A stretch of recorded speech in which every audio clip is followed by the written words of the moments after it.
Chapter 5:14. The character of water you write is still far from perfect. Look carefully. I will only write this once. Lin Luoran's heart settles down when she hears this. Not to mention the picture of primitive monsters bowing in front of the man in robe in her dream. Lin Luoran completely admires the strength of the man in robe from the teaching scene in The Great Truths. Even if he now borrows the monster body of the acacia tree, he can still beat the fake saintess who has just shaped her body, right? The man in robe raises his hand casually and uses his fingers as a pen. It is obviously an ordinary action, but it has a kind of freehand feeling when he does it. When he finishes the first stroke, Lin Luoran has been keenly aware of her own shortcomings. In order to grasp the shape and strokes of each character, she has repeatedly copied and written in her dream, or during the several years of interstellar voyage back from Nami. She has never been tired. Her seriousness has brought her the most basic mastery of the 8 characters.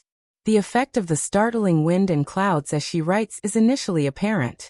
However, it is far less than the effect when the man in robe writes. Lin Luoran thought it was because of her low personal ability. After watching the live version, she understands the real difference. How to put it? When Lin Luoran writes herself, she is afraid of failure, so she follows the rules in every stroke and even every node.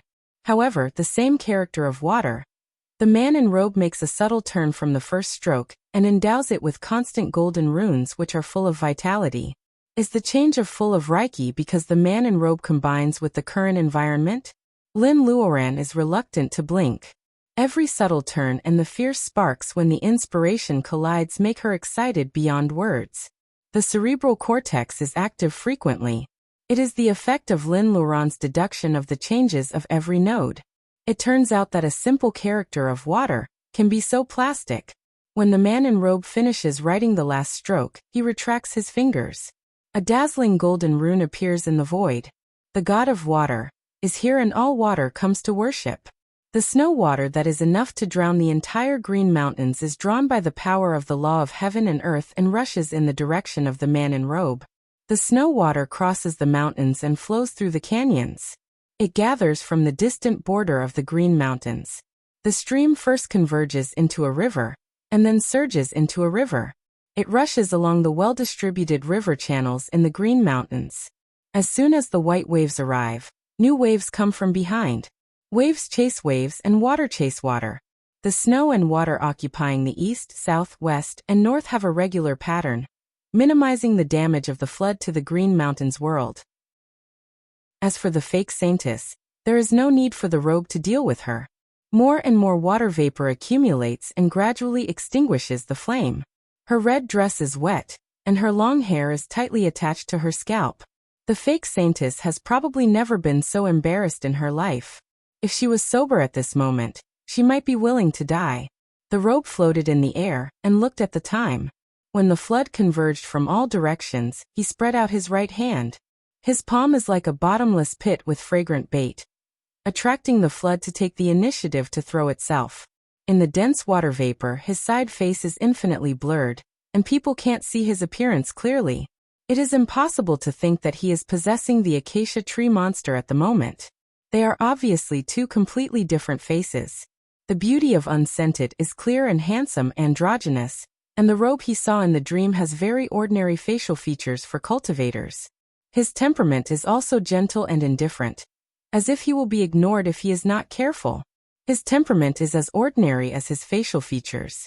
Now that he has borrowed someone else's body, the delicate face of the acacia tree monster is thrown aside, making it easy for people to distinguish the 2 different people. In less than a quarter of an hour, the last bit of snow water is also swallowed by the palm of the man in robe. The monstrous flood that can drown a world turns into 3 blue water droplets the size of a thumbnail. Flowing silver light shines in the depths of the water droplets. There is a thin layer of protective film on the surface, which is bouncy and soft like jelly. The word water can be withdrawn and released at will, just like Lin Luoran can control and melt the snow when she writes the word snow. However, the man in robe writes according to his mind. Once the pen is finished, it will naturally gather the flood according to his mind. Don't underestimate these 3 little things. Pinching one of them at will is more powerful than the dragons making waves. Well, Since I have made an exception, I will give them to you. The man in robe waves to the sky. A white cloud turns into silver light and falls down. He grabs it in his hand and pulls it into a translucent and slender silk thread. After passing through the 3 blue water droplets, it becomes a unique water droplet necklace. Looking from a distance, the water droplets are surrounded by clouds and mist. The man in robe grabs the clouds in the sky and makes them into silk threads. Some scattered clouds and mist stand beside the water droplets, lingering for a long time. Speaking of which, Lin Luoran is the one who gives gifts to her family and friends most of the time. She has received very few gifts and no one is as generous as this. According to the fake saintess, she should be the inheritor, chosen by the man in robe. However, his attitude towards her is far more doting than that between a master and an apprentice. Although they have never really got along, they help each other silently in times of crisis. Maybe this is silent concern? She can feel the man in robe's protection for her. It has nothing to do with love. It is pure and sincere care, which makes her relax easily in front of the man in robe. She will feel unprecedentedly at ease. Lin Luoran doesn't hesitate and takes the water droplet necklace. The warm water vapor can nourish people's soul. Is it the right medicine for her ocean of consciousness? Lin Luoran feels that a lot of words are on the tip of her tongue, but they all turn into tacit understanding in silence. Her heart is full of the tacit understanding that if you treat me like a national knight, I will treat you like a national knight. What about her? Baojia is affected by the serious injury of Snow Sword, so she can barely speak. Lin Luoran suddenly wakes up and looks at the direction she is pointing. The fake saintess. She almost forgets about it. The fake saintess is in a bad state now. It seems that it doesn't matter whether she is killed or not. However, for this enemy who has been entangled with her for hundreds of years, Lin Luoran has no reason to let her go out of pity even if she is possessed by the Virgin Mary. This woman can easily escape from being suppressed in the underground world twice. Without the help of the man in robe, Lin Luoran would have been doomed this time. For the fake saintess, who is good at seizing every fleeting opportunity, Lin Luoran can't defeat her even if she lives for another 300 years. If you don't remove the root of the weed, it will grow again in the spring. Sometimes cultivators really can't do anything about killing. The man in robe obviously knows the principle of helping people to the end. After Baojia asks, he almost doesn't think too much. He stretches out his index finger and points at the fake saintess from a distance. There are flashing electric arcs on his fingertips. He moves very fast, but his movement seems to be infinitely slow in the eyes of Lin Luoran and Baojia. Lin Luoran can hold on for a little longer. However, Baojia's personal ability is low and she is injured. She frowns after a few glances at Lin Luoran. Baojia looks down and looks at her own toes. If White Fairy can see this finger, she will definitely associate it with the finger momentum that killed the elite vampire bat with one finger in the memory of the Black Shadow Venerable. In fact, after all, he is using the body of the acacia tree monster. He has spent a lot of effort to extinguish the flood. At this moment, the finger momentum is flashing with electric arcs, and it is very powerful. However, it is far less effective than the finger he used to deal with the vampire bat. Thousands of years ago, his finger easily killed the elite vampire bats. When his finger falls, both the body and the soul of the bat monster are turned into dust and blown away by the wind. However, at this moment, when his finger falls, it only destroys the body that the fake saintess has tried so hard to reconstruct. A light green shadow appears. The green-skinned person whose face can't be seen clearly is the real face of the fake saintess? Lin Luoran secretly guesses. The man in robe seemed to hesitate for a short second. Maybe he remembered something about a light green planet. When he was about to add another finger, the green shadow smiled miserably, and a bright light radiated from the center of the shadow. As arrogant as she was, the biggest mistake she made in her life was to overestimate herself and hope for something that did not belong to her. She is so proud. If she is faced with a fatal situation, she would rather choose to do it herself than give the enemy a chance to humiliate her. Her name is Jingnan. She comes from the Mohano star in the depths of the universe. She is the most outstanding soldier of the empire. Jingnan, my name is Jingnan. Will you remember my name? There is a kind of vibrant flower tree on the Mohano star. Jingnan. She is not called Hamba, Daji, or Baosi. She is not a beautiful flower in the Wuxia civilization on the earth. She is the most common Jingnan flower that blooms all over the Mohano star. Shrouded by the comfortable warm light, Jingnan's consciousness begins to fade. She suddenly wants to go home. The saintess of the Jiuli tribe is dead. Baojia's tense heart suddenly relaxes. She is stunned and speechless for a moment. Compared with the amazing appearance of the fake saintess every time, the last scene of her life seems a bit lonely and ordinary. There is no vigorous resistance. Instead, it is a kind of heroic martyr. Mortals often say that nothing is more sad than a dead heart. The fake saintess has despised the earthlings for a lifetime. It seems a bit ironic that mortals often say the fake saintess actually dies in this common saying. Is this the pity of a hateful person? Come with me. The man in robe interrupts Lin Luoran's contemplation. Lin Luoran also has a lot to ask the man in robe. She smiles at Baojia apologetically. Lin Luoran and the man in robe land on a cliff with a waterfall. The environment here is quiet, and it should be very suitable for the next conversation. What inheritor did the fake saintess say? Am I the inheritor you chose? It is a question.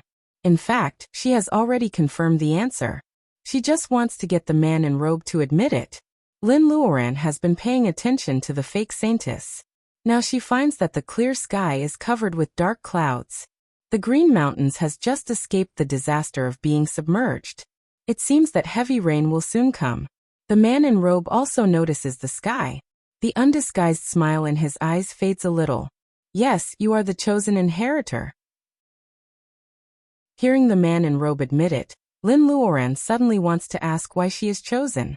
Is it because of the little girl Momo, who has something to do with her? Is she the descendant of Momo? Even. These questions surge on the tip of her tongue, but she swallows them all. She only asks anxiously, "Where are you now?" Inadvertently, she has changed the way she addresses him. The man in robe is not used to it. After a while he smiles. Where I am, the distance from the Earth star and this star territory can't be described specifically. In short, it is a very far place. Only if you keep moving forward on the road of personal ability enhancement, you will eventually arrive. It is just a matter of time. The distance that can't be described specifically may not be the distance of light years, but the difference between worlds. It is just like the distance between her and the Lin family. Lin Luoran feels lost. She can't imagine the level of the man in robe. So will we meet again in the future? Just like now, whether he appears as someone else or teaches in dreams, as long as the man in robe is always there, she will feel at ease. Well, before you go to that place in person, we can only meet 3 times. Now the opportunity has been used up. The opportunity has been used up? How can it be? Lin Luoran is shocked. How can she see the man in robe 3 times? Wait, if Baojia was seriously injured before the new era is counted as 1 time, the teaching in dreams is counted as 1 time, and this time is counted as 1 time. It is really 3 times. The man in robe sees Lin Luoran's suddenly enlightened and disappointed expression. He knows that she doesn't know where the so-called 3 opportunities are.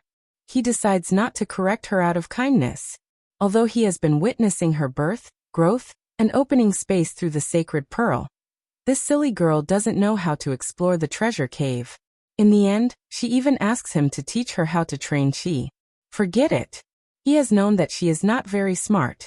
There is nothing to be annoyed about. Then, before I succeed in personal ability enhancement, and go to the place where you are, you can't come to see me like this again? Does it have to be only 3 opportunities? Lin Luoran is very distressed.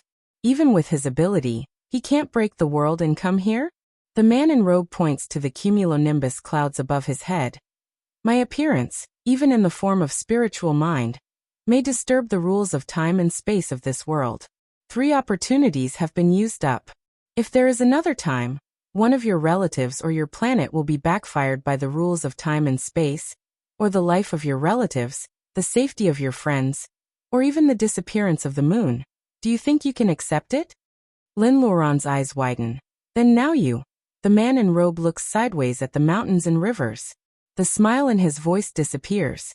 He is a little helpless and a little sad. You don't have to worry. The rules of time and space will not backfire because of this. Because the me you see will only be exhausted after 3 attacks.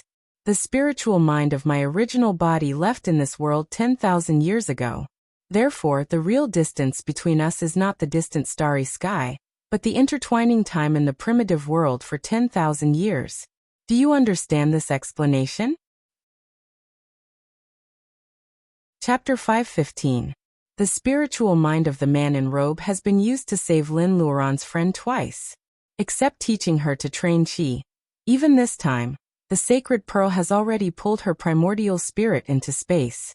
For cultivators of the gathering vitality period, the destruction of the physical body is not a big deal.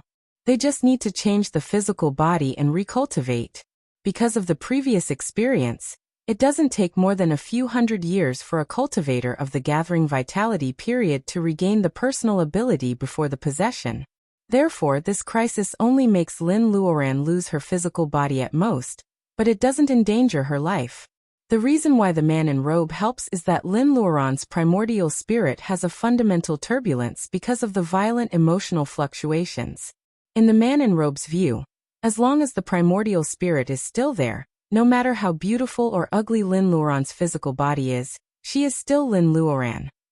Once the primordial spirit dissipates, even if there is a body with the same face as her, it is just a walking corpse. What's the point? If he didn't help her during the 2 times, he should be able to protect her during her personal ability enhancement. However, although Lin Luoran is not smart, she has been very thoughtful since she was a child. She is very loyal to others, and she will feel guilty if she does something wrong to others. About the 2 wasted chances, why does he say it out and let her think more? A small vortex appears in the cumulonimbus clouds in the sky. The vortex rotates at a high speed, pulling the clouds. Raindrops as big as soybeans have fallen. Lightning flashes and thunder roars suddenly, and the center of the vortex emits jumping electric arcs. The wind is so strong that some smaller trees have been uprooted. The big trees are falling down. Many soil particles have been swept into the vortex by the wind and disappear in the blink of an eye. Look, as soon as the 3 chances have passed, the law of time and space immediately responds. It doesn't stay any longer. The man in robe talks and jokes as if he is full of confidence for the reunion after separation. Lin Luoran has no doubt that if the man in robe continues to stay, the expanding vortex above his head will suck in the entire Green Mountains world. Is this the backfire of the law of time and space that the man in robe said? The man in robe trusts her very much. As the chosen inheritor, Lin Luoran has always been a very responsible person, although she has not yet learned what she wants to inherit. She can't just enjoy the power without fulfilling her obligations. Since she has enjoyed the magical pearl space and embarked on the road of personal ability enhancement, there will be a day when it is time for her to fulfill her responsibilities. As long as it doesn't violate the bottom line of morality, she will not shirk at all. Don't worry, I will work hard. The man in robe's eyes softened a little. For the first time, the smile that had not disappeared since he appeared reached his eyes. Yes, I believe you. I believe you. I believe you never make careless promises. The vortex has doubled in size while they are talking. The man in robe knows that it is time to say goodbye. He wants to tell Lin Luoran something, but he doesn't. He just waves at her. Now goodbye. Lin Luoran feels tears in her eyes. Her robe is already standing in the mountain wind, and she slowly closes her eyes. The wind and rain abruptly stopped, and the mountain regained its tranquility. If it weren't for the broken branches of the trees and the knee-high grass on the ground, everything just now would be like a dream. Lin Luoran stares at the sky for a long time. She touches her cheek with her hand and then realizes that she is crying. The acacia tree monster's back is straight, still maintaining the posture before the clouds and rain suddenly disappear. Lin Luoran feels lucky and goes forward to call him in a low voice. The acacia tree monster opens her eyes after a while. Seeing the scene in front of her, her eyes are confused and alert. Anyone who suddenly loses consciousness and wakes up in a strange place will probably have the same reaction as her. Lin Luoran is disappointed. She instantly understands that the man in robe has really disappeared.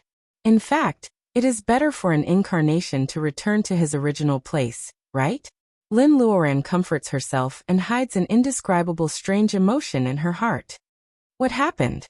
Voidy raises her delicate eyebrows. For her, she can't have the emotion of confusion at all. Just for a moment, she becomes graceful Voidy again. Sure enough, the acacia tree monster and the man in robe have completely different feelings. Lin Luoran is a little melancholy and says lightly, "It will be a long story. Are you sure you want to hear it?" Voidy thinks that she inexplicably loses consciousness and wakes up on a strange mountain. It is like someone has stolen a period of time, which makes her lose face in front of Lin Luoran, a female cultivator. She finally snorts coldly and doesn't ask. Oh no. Thinking that the spirit herb she found is about to ripen in an instant, she turns into a burst of blue light and soars into the sky. She disappears from Lin Luoran's sight in the blink of an eye. Lin Luoran slowly walks down the mountain and goes to the riverside where Baojia is. Baojia stands by the water with a lonely back. She turns around and looks at Lin Luoran. She wants to say something but stops on second thought. Seeing her look, Lin Luoran thinks that Baojia left on her own because of the lark's bewitchment. Baojia wanted to help in the frozen green mountains, but was caught by the fake saintess. Lin Luoran can't help but comfort her. She set me up at the beginning, but now you are in trouble. Baojia wants to shake her head to deny it. However, she thinks that the follow-up has not been finished yet. It is not a good time to talk now, so she swallows what she wants to say. The two walk along the river. The dragon skeleton left in the upper reaches of the river has been washed to the middle reaches by the flood. Lin Luoran puts it back into the space. She is a little worried about Cyan Little Fox and Liao left in the stone palace, especially Liao. Baojia's flying sword is lost in the stone palace. Lin Luoran naturally has to find it. The two make an appointment to go to the stone palace. Since she led her friend on the road of personal ability enhancement, Lin Luoran has fantasized about sharing the beautiful scenery of flying under the blue sky with her sister countless times. However, because of a series of accidents, it can only be realized after more than 300 years when she has gathered vitality and Baojia has gathered essence. It has to be said that fate makes fools of people. When they escaped, Baojia first used the blood escape spell, and then she was carried by the silver dragon all the way. Unknowingly, they have been thousands of kilometers away from the direction of the stone palace. It takes some time to fly back on the sword. When the two arrive at the stone palace, they find that not only Cyan Little Fox and Liao, even the thousands of ice pupas hanging upside down before have disappeared. It must be that the monsters have escaped when the seal is unlocked. What about Cyan Little Fox and Liao? Both a person and a fox are seriously injured. They can't leave alive and well in the blink of an eye, right? Shortly after Lin Luoran is rescued by Baojia, the lark takes the lead and hides into the tunnel with Cyan Little Fox and Liao. What the lark misses is that the underground tunnel directly connecting the inside and outside of the Green Mountains has long been blocked by ice. It takes 3 monsters and 2 wounded people. It is troublesome and dangerous to turn back. If it wants to go forward, the road ahead is blocked. The powerful blackback bear monster has been sullen for a long time because of today's experience. It has no way to vent its anger, and now it is in such a situation. It can't be angry with the lark who is kind enough to take them away. It punches the mountain wall angrily. A few pieces of Green Mountain stone fragments fall down. The lark turns its head and wants to get angry. However, it catches a glimpse of the place where the blackback bear punches. There are a few curved cracks on the mountain wall. What? The lark flutters its wings and flies over. This mountain is the highest point in the Green Mountains. It shouldn't be so weak, right? It pecks a few times with its beak and waves to the blackback bear happily. Come on, punch a few more times. It has to be said that the bear monster is strong and honest. It really walks forward honestly. In order to exert its strength, it puts Liao on the other side and punches the mountain wall a few times. After the 8th punch, the solid Green Mountain stone wall collapses backward, revealing a hole that can allow 2 people to enter and exit. If Liao is awake, he will be depressed. Why does he and Lin Luoran meet a lake? The stupid bear punches casually, but it actually opens another way by stepping on dog shit?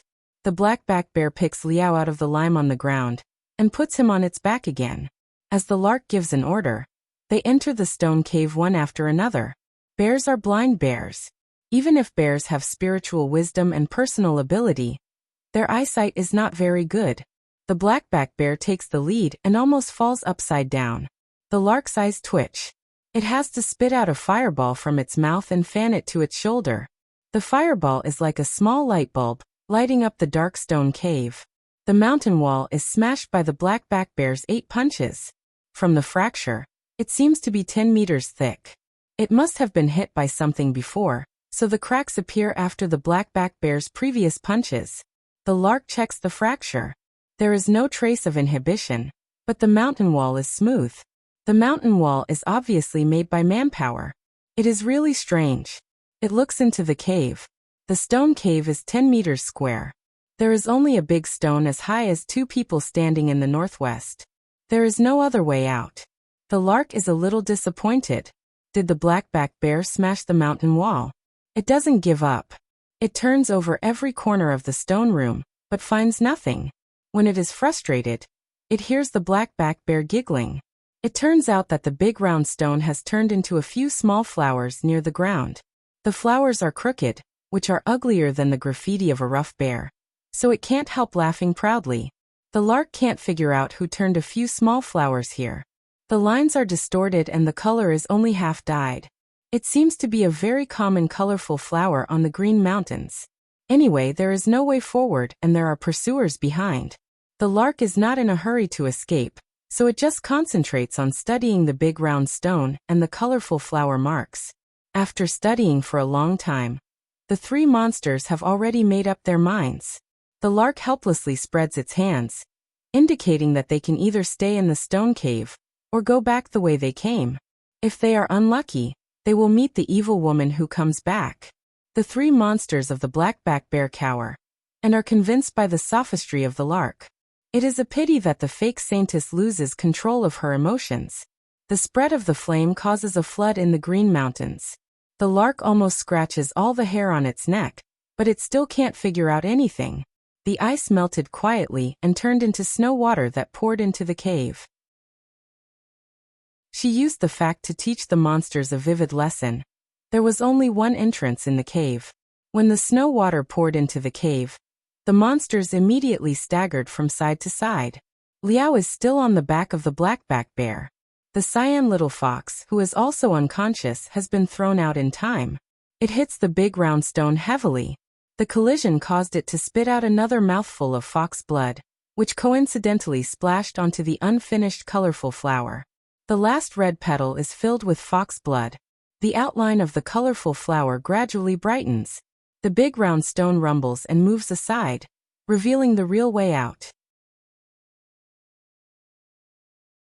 Chapter 5:16. When the flood comes, Cyan Little Fox is even more injured. The fox blood happens to dye the last blank color of the colorful flower red, opening the secret door of the big round stone. Whether these monsters are willing or not, the next wave of flood comes one after another. For monsters, Cyan Little Fox and Liao, who are unconscious, are all drawn into the stone cave together. This roller coaster ride in the stone cave is definitely not as enjoyable as surfing on the water in the amusement park. The stone cave is tortuous and changeable. There are protruding stones everywhere, and the space is sometimes wide and sometimes narrow. These monsters are knocked dizzy and fall heavily to the bottom of the cave. Except for the thick-skinned black-backed bear monster, the condition of the lark and the other 3 monsters is not much better than Cyan Little Fox. Coupled with the waves of snow flood, these monsters are soaked in the bloody water, moaning. Liao is hit hard and spits out a large pool of dark red dirty blood. However, he can breathe a little. However, he is so seriously injured that he can't wake up for a while. Cyan Little Fox is also choked by the snow water. The new and old injuries attack at the same time. It opens its eyes in pain. The blow of the fake saintess is mainly aimed at the illusion circle. Cyan Little Fox is affected because it is the one who set up the circle. Most of the attack is offset by the illusion circle before it collapses. Its injury is much lighter than that of Liao, who was attacked head-on. Its head is dizzy for a long time, but it still can't figure out why it falls into this strange world with these monsters. To be honest, although it has been living outside the Green Mountains since it was a child, it used to be protected by the white fox. Later, the Lin family doted on it. Later, it grew a second tail and returned to the underground world. It has no enemies now. How can it be wronged? In addition to being proud, Cyan Little Fox is also delicate. It has been lying in the water for a long time and still hasn't recovered. It uses all 4 limbs and grits its teeth in pain. Then it swims to Liao, who is half floating on the water. Liao can breathe again. Cyan Little Fox is overjoyed. His situation is not very optimistic. He was hit by the fake scientist without any personal ability. Normally, ordinary mortals would die on the spot. However, this old guy has lived for thousands of years. Although he can't cultivate, he is very shrewd. He is not an ordinary person. As long as he is still breathing, he can be saved. It is a pity that it is not in the mountains now. Otherwise, it can find some common spirit herbs to relieve his injury. Cyan Little Fox sighs and accepts its fate. It prepares to use its inner breath to save him.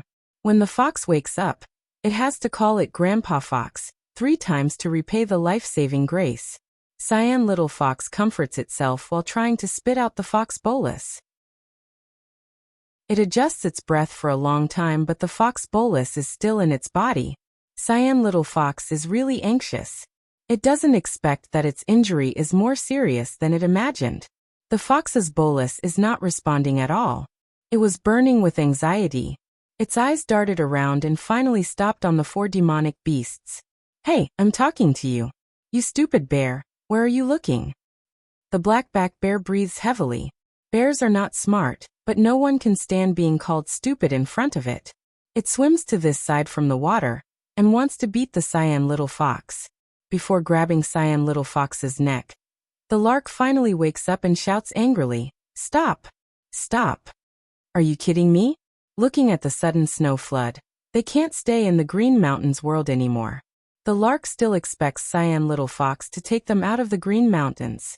Otherwise, why does it take the reckless Liao with it? Isn't it giving Cyan Little Fox some benefits? If the lark is strangled to death by the blackback bear, they will suffer in vain. The Cyan Little Fox is so angry that it rolls its eyes because of the naked calculation in the lark's eyes. It is the most noble 9-tailed fox family in the Green Mountains. Although it only has 2 tails because of its poor strength, it is still humiliated by a low-born stinky bird. It keeps a straight face and doesn't say a word. The lark moans listlessly. It shivers in the snow water. "Hey, do you have a way to take us out of the Green Mountains?" After all, the 9-tailed fox family. It doesn't look very respectful when it speaks. After all, the 9-tailed celestial fox has disappeared from this world for a long time. For monsters like them, the 9-tailed fox has ruled the Green Mountains for a long time.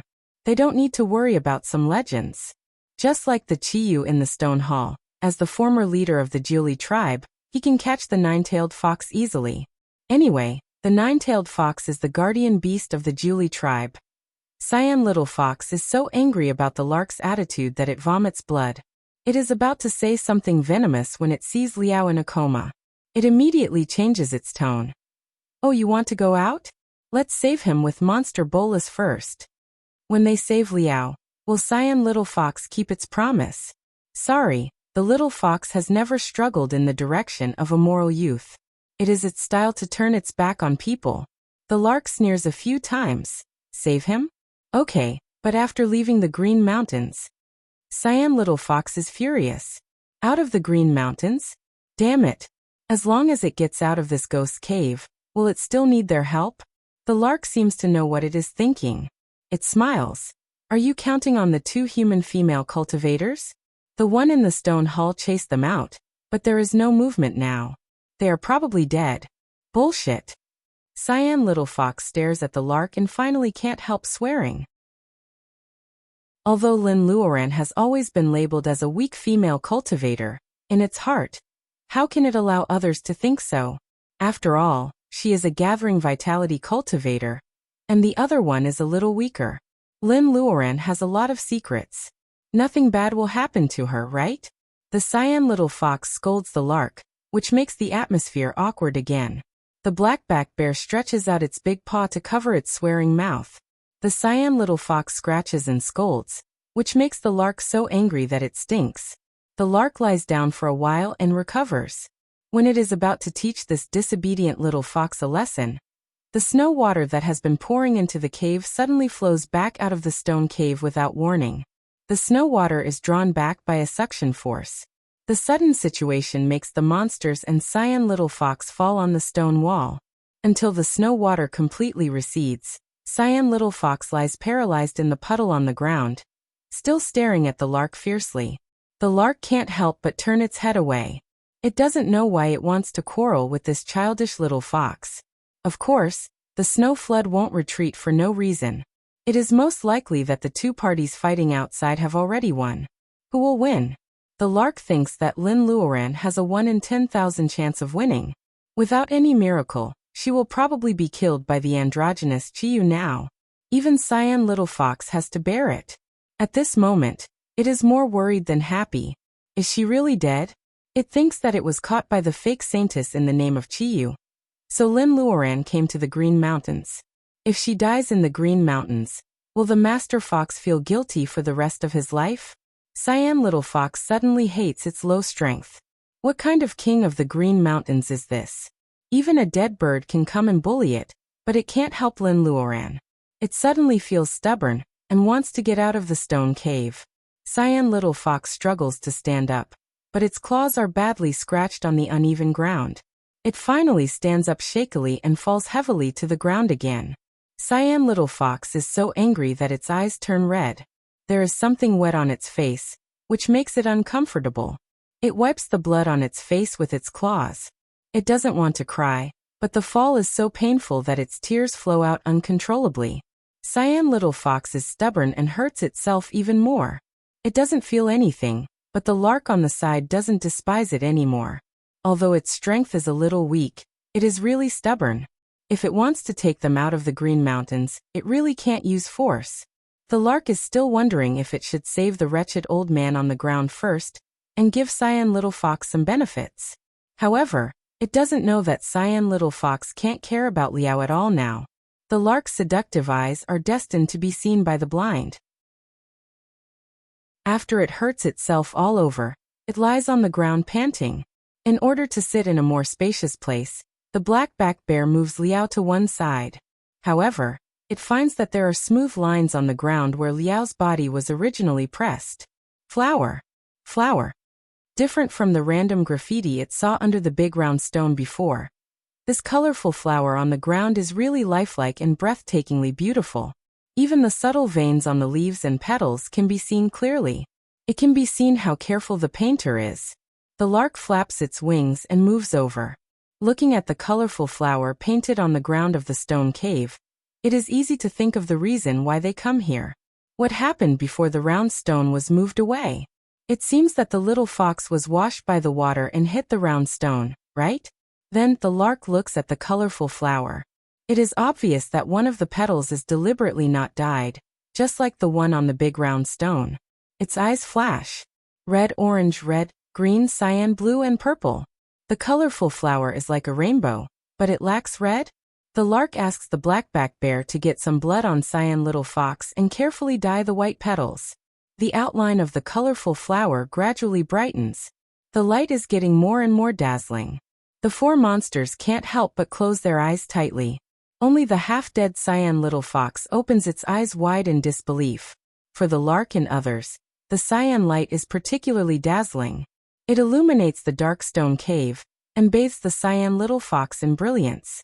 Its wounds seem to be less painful. What surprises it even more is that the cyan light is projected on the wall of the stone cave. Mountains appear, flowers bloom, endless green, vibrant grassland, and dense forest. A cyan celestial fox with 9 tails is on the top of the highest mountain of the Green Mountains. It stretches its tail and absorbs the moonlight. It wears a wooden crown with cyan light on its head, which looks particularly mysterious and distant under the moonlight.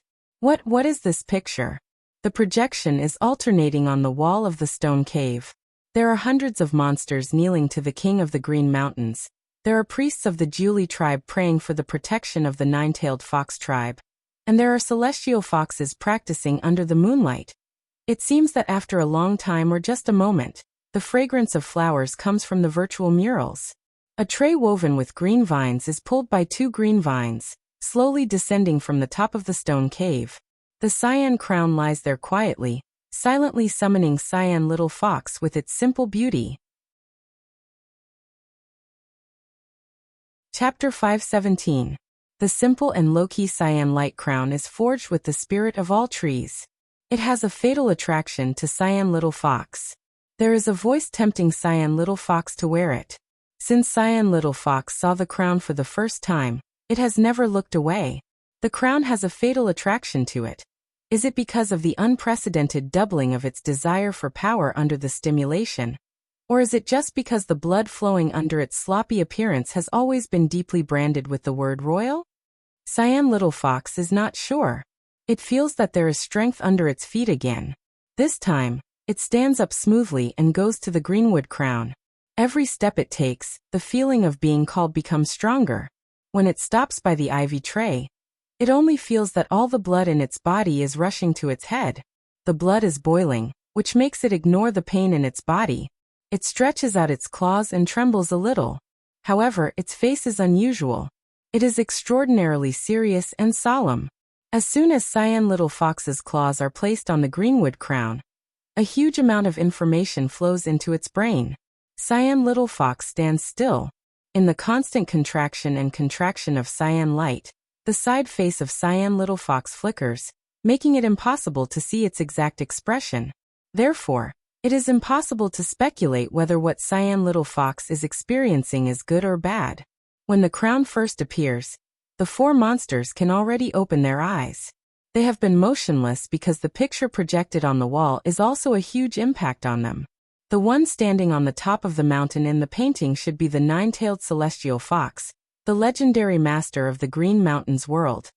Even the stupid blackback bear knows that the crown worn by the 9-tailed celestial fox in the painting is not only a symbol of status, but also an important inheritance for the 9-tailed fox family. And Cyan Little Fox is accepting this inheritance. They treated it like that before. When things are over, will this little fox let them go? There is a moment of hesitation in the little eyes of the lark. Should it cut the weeds and eliminate the roots, or should it leave a way for a bird to meet again in the future? To be honest, it is not completely sure about the former choice. After all, what Cyan Little Fox is experiencing now should be a very important inheritance ceremony of the 9-tailed fox family. With the suspicious nature of the Fox clan, it did not make sense for them to not be on guard at all. In a blink of an eye, the lark thinks of Chiyu, in the stone hall, who is always a man and sometimes a woman. Even if Cyan Little Fox really gets some inheritance, the first one it will fight should be Chiyu. It should be a good idea to wait for them to fight to the death. It has to be said that in this world, good people don't live long, but scourges stay for thousands of years. This truth applies everywhere. And it also applies to birds. The lark's careful thought saved its life. The Cyan Little Fox's expression changes. Its dark cyan pupils are empty, as if its soul has drifted far away. It felt that its experience was very strange. In an extremely short period of time, it had completed a grand adventure. The crown was like its eyes. Through the crown, what it saw was the 9-tailed fox clan, which was once very powerful in the Green Mountains world, and even in the entire untainted land. The 9-tailed fox was an auspicious sign. Although they were powerful, compared with the primitive monsters who liked to eat human flesh and kill, the 9-tailed fox clan was actually the most gentle and powerful existence in the untainted land. As a totem worshipped a long time ago, people often referred to this clan as 9-tailed fox. However, they didn't know that there was only one in the entire clan with 9 real long tails. It was the king of the 9-tailed fox clan. And it was also the strongest, who protected the entire clan. Once a new 9-tailed fox cultivated the 9th tail, the old celestial fox would pass down the greenwood crown. He would go through heaven's doom alone and become a real fox fairy. Because they rarely did evil, it was rare to hear that they failed the heaven's doom. The greenwood crown not only witnessed the strength of the 9-tailed fox clan, but also the helplessness of the last Fox King when he was forced to leave. The cyan little fox always felt that the celestial fox who breathed under the moon looked very kind. The information that poured into its mind showed that it and the nine-tailed celestial fox were really related by blood. However, the nine-tailed celestial fox didn't say where the nine-tailed fox clan moved. On the contrary, it hoped that its descendants could protect the Green Mountains on its behalf after getting the Greenwood crown. To wait for the return of the nine-tailed fox clan. Will its ancestors really return to the Green Mountains? As the last nine-tailed fox staying on the earth, the cyan little fox was lonely. There was no companion of its own kind. No matter how much love the Lin family gave it, there was always a trace of regret in its heart. However, compared with the promise of the nine-tailed celestial fox to tempt it to take over the heavy burden, what it urgently needed at the moment was obviously the power that the Greenwood crown could bring. It would be good to have its own kind. Even if it didn't, it still had Linny, right? Compared with its strange and emotionless kin, it cared more about the safety of Lin Luoran, who had always indulged it and treated it as a family. The cyan little fox couldn't digest the huge amount of information for a while. It glanced at the key points and its eyes became clear again. It didn't care about the thoughts of the lark and other monsters at all. The cyan little fox changed its previous hesitation and trembling. It used its claws as hands and steadily held up the Greenwood crown. According to the Real inheritance ceremony of the nine-tailed fox clan, at this moment, the old celestial fox should personally put on the crown for it. The cyan little fox didn't care at all. Anyway, it was the last nine-tailed fox left. Those old things didn't have any choice. As soon as it grew 2 tails, it got the crown of inheritance. The cyan little fox could be regarded as unprecedented. The cyan little fox put the crown on its head. At the moment when the crown was put on its head, endless monster power surged into the cyan little fox's body. It circled around the meridians in its body again and again. The fox's bolus expanded rapidly at a speed visible to the naked eye. It felt its tail was itchy and uncomfortable. Something was drilling out. The severe pain made the cyan little fox couldn't help but raise its head and make a long roar. The roar lingered in the narrow stone cave. The 4 monsters looked behind the cyan little fox in horror, as if they had seen a ghost. 1, 2, 3, 4, 5, 6 tails. At a speed visible to the naked eye. The soaring strength of the cyan little fox didn't slow down until the 6th tail grew behind it. When the 6 tails were shaking behind the cyan little fox, it was so painful that it wanted to die immediately. The 4 monsters and the cyan little fox hiding in the depths of the stone cave didn't know that the Green Mountains world had been completely shocked at this moment. All kinds of vegetation in the Green Mountains world, which was damaged by the frozen snow flood for the 2nd time, instantly rejuvenated. Ordinary animals lay on the ground in the direction of the Green Mountains. Even the monsters with successful cultivation had to desperately restrain their impulse to kneel in the direction of the Green Mountains. A brilliant rainbow hung above the Green Mountains. The disaster-prone Green Mountains world suddenly ushered in a clear sky. The first clear sky after the snow was G. The new king is born. The old mountain deer, who had lived in the deep mountains for many years, suddenly had bright eyes. It knelt down tremblingly and kowtowed 3 times and 9 times in the direction of the Green Mountains. A large number of younger generations of the mountain deer tried to help the ancestor up, but they were severely reprimanded. The new king of the Green Mountains has appeared. Why don't you kneel down? Is the old ancestor muddle-headed? What new king of the Green Mountains? The mountain deer kept discussing. Before the old mountain deer flew into a rage, they had to kowtow 3 times and 9 times in the same direction as the old mountain deer said. After the mountain deer, the same reaction happened to the mountain sparrow, the one-horned ox, the wolf, and the wild horse. The Green Mountains world became boiling. Voidy properly placed the ripe and fallen spirit fruit in the jade box before she had time to listen to the conversation of the monsters in the mountain. A group of monsters seemed to be crazy, worshipping the new king of the Green Mountains. Voidy was a little surprised. She had heard a lot of secrets about the nine-tailed fox in the Green Mountains world in the past. She only knew that the nine-tailed fox family had long abandoned this world. She never expected that a new king would be born after a few years. However, in the direction they kowtowed, a force overflowed and swept the entire Green Mountains world. The spirit fruit she asked for was also nourished and ripened a lot earlier. Could it be that the nine-tailed fox bloodline really existed in the world and cultivated the ninth tail? In this case, it happened to be the coronation of the Fox King. According to the tradition of the monster race, she had to prepare a big congratulatory gift. Voidy sighed. After sleeping for so many years, she had nothing good with her. The spirit fruit she just got was of great benefit to Shisandra. She would never give it away. It seemed that she could only use the storehouse of Shisandra.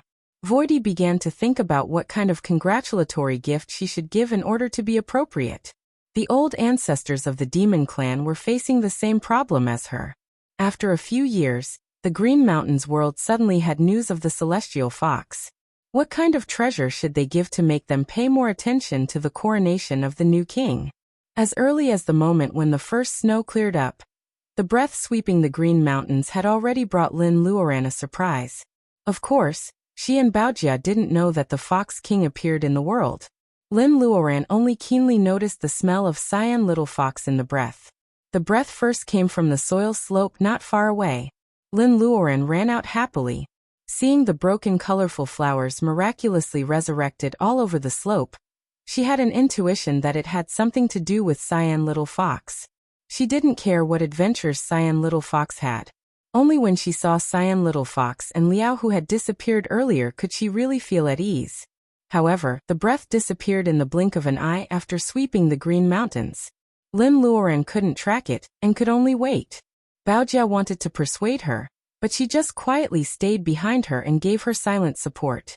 She waited until the sun sank in the west, and the rainbow disappeared. The breeze blew through the colorful flowers on the hillside. On the distant hillside, a young man in a green shirt appeared. The young man wore a green summer shirt with white edges. His face was like jade and his hair was like sandalwood. He came slowly in the afterglow of the setting sun. Lin Luoran's puzzled eyes only stayed on his face for a moment. Then she looked at the person he was carrying. Is it Liao? The young man who suddenly appeared had a pair of big watery eyes, which made her feel strangely familiar. The beautiful young man in a green shirt put Liao on the grass not very gently. He grinned at Lin Luoran. He was so charming that Lin Luoran was dazzled. Well, let's get to know each other again. My name is Huji. Hu as in Hubugue, Ji as in Ji after the rain. Huji?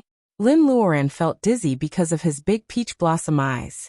It took her a long time to wake up.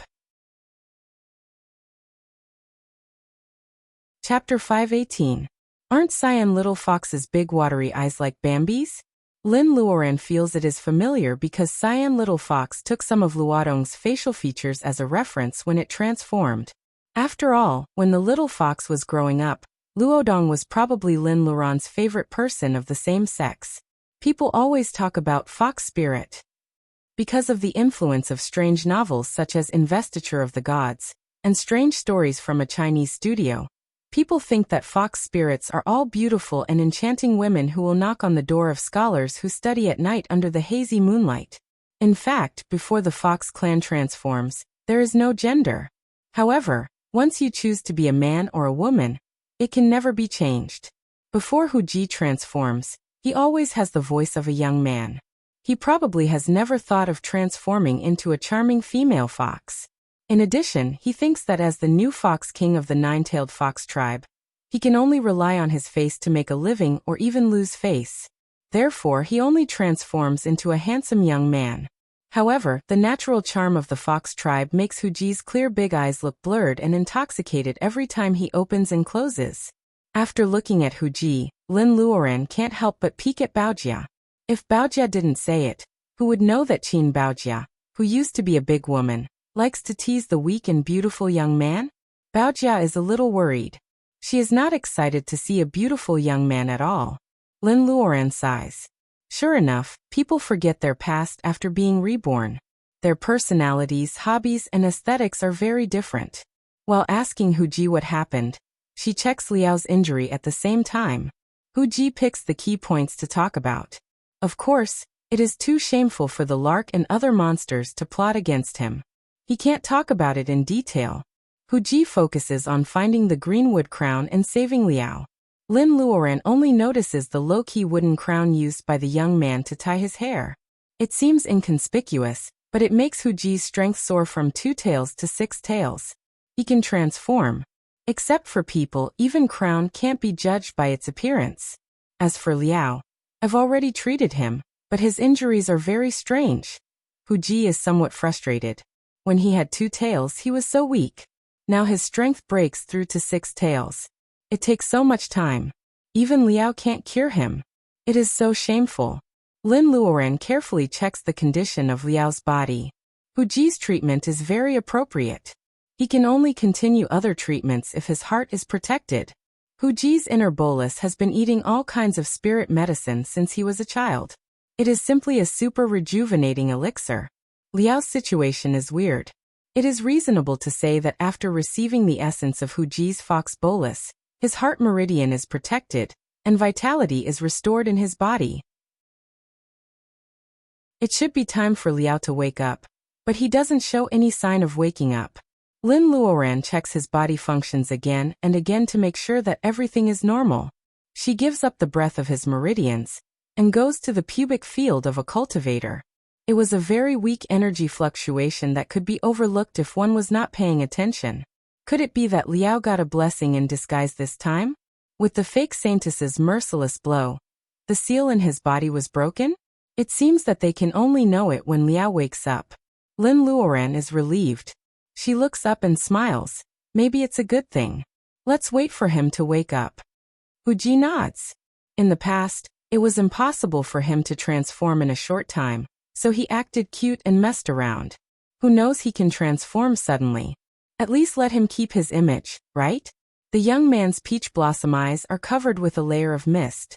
He is very distressed about how to face Lin Luoran, including how to meet Ma Shuangshuang and others after returning to Dongting. God, which fox king can kill him with thunder? Lin Luoran is not as calm as she looks. Well, although the cyan little fox can speak when they meet again 300 years ago, Lin Luoran is a little bit mentally prepared. However, when the cyan little fox suddenly becomes a teenager as tall as her, Lin Luoran still feels quite embarrassed.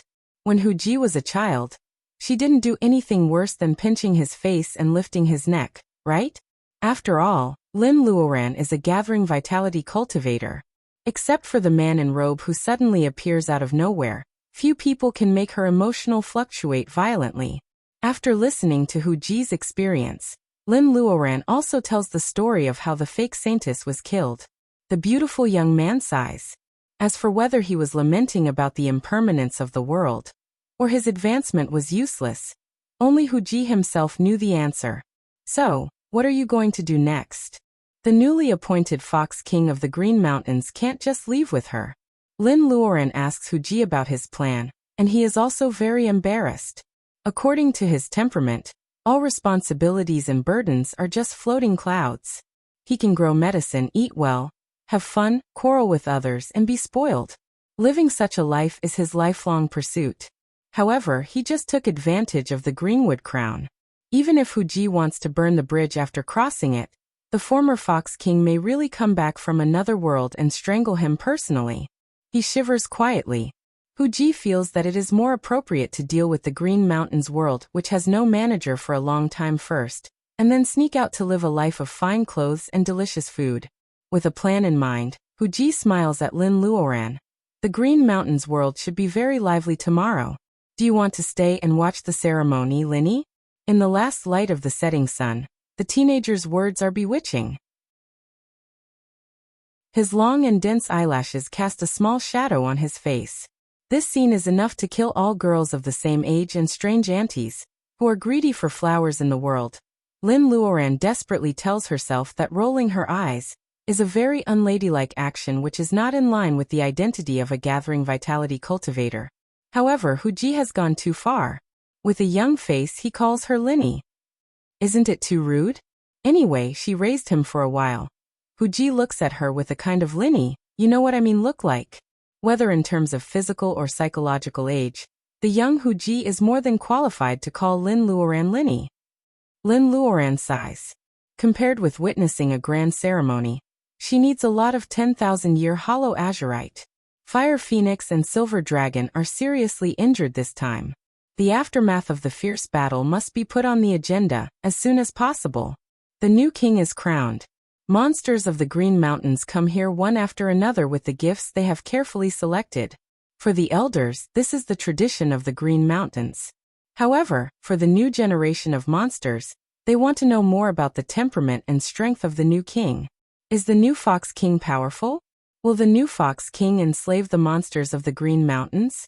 These are what they urgently need to know. Of course, there are also some troublemakers.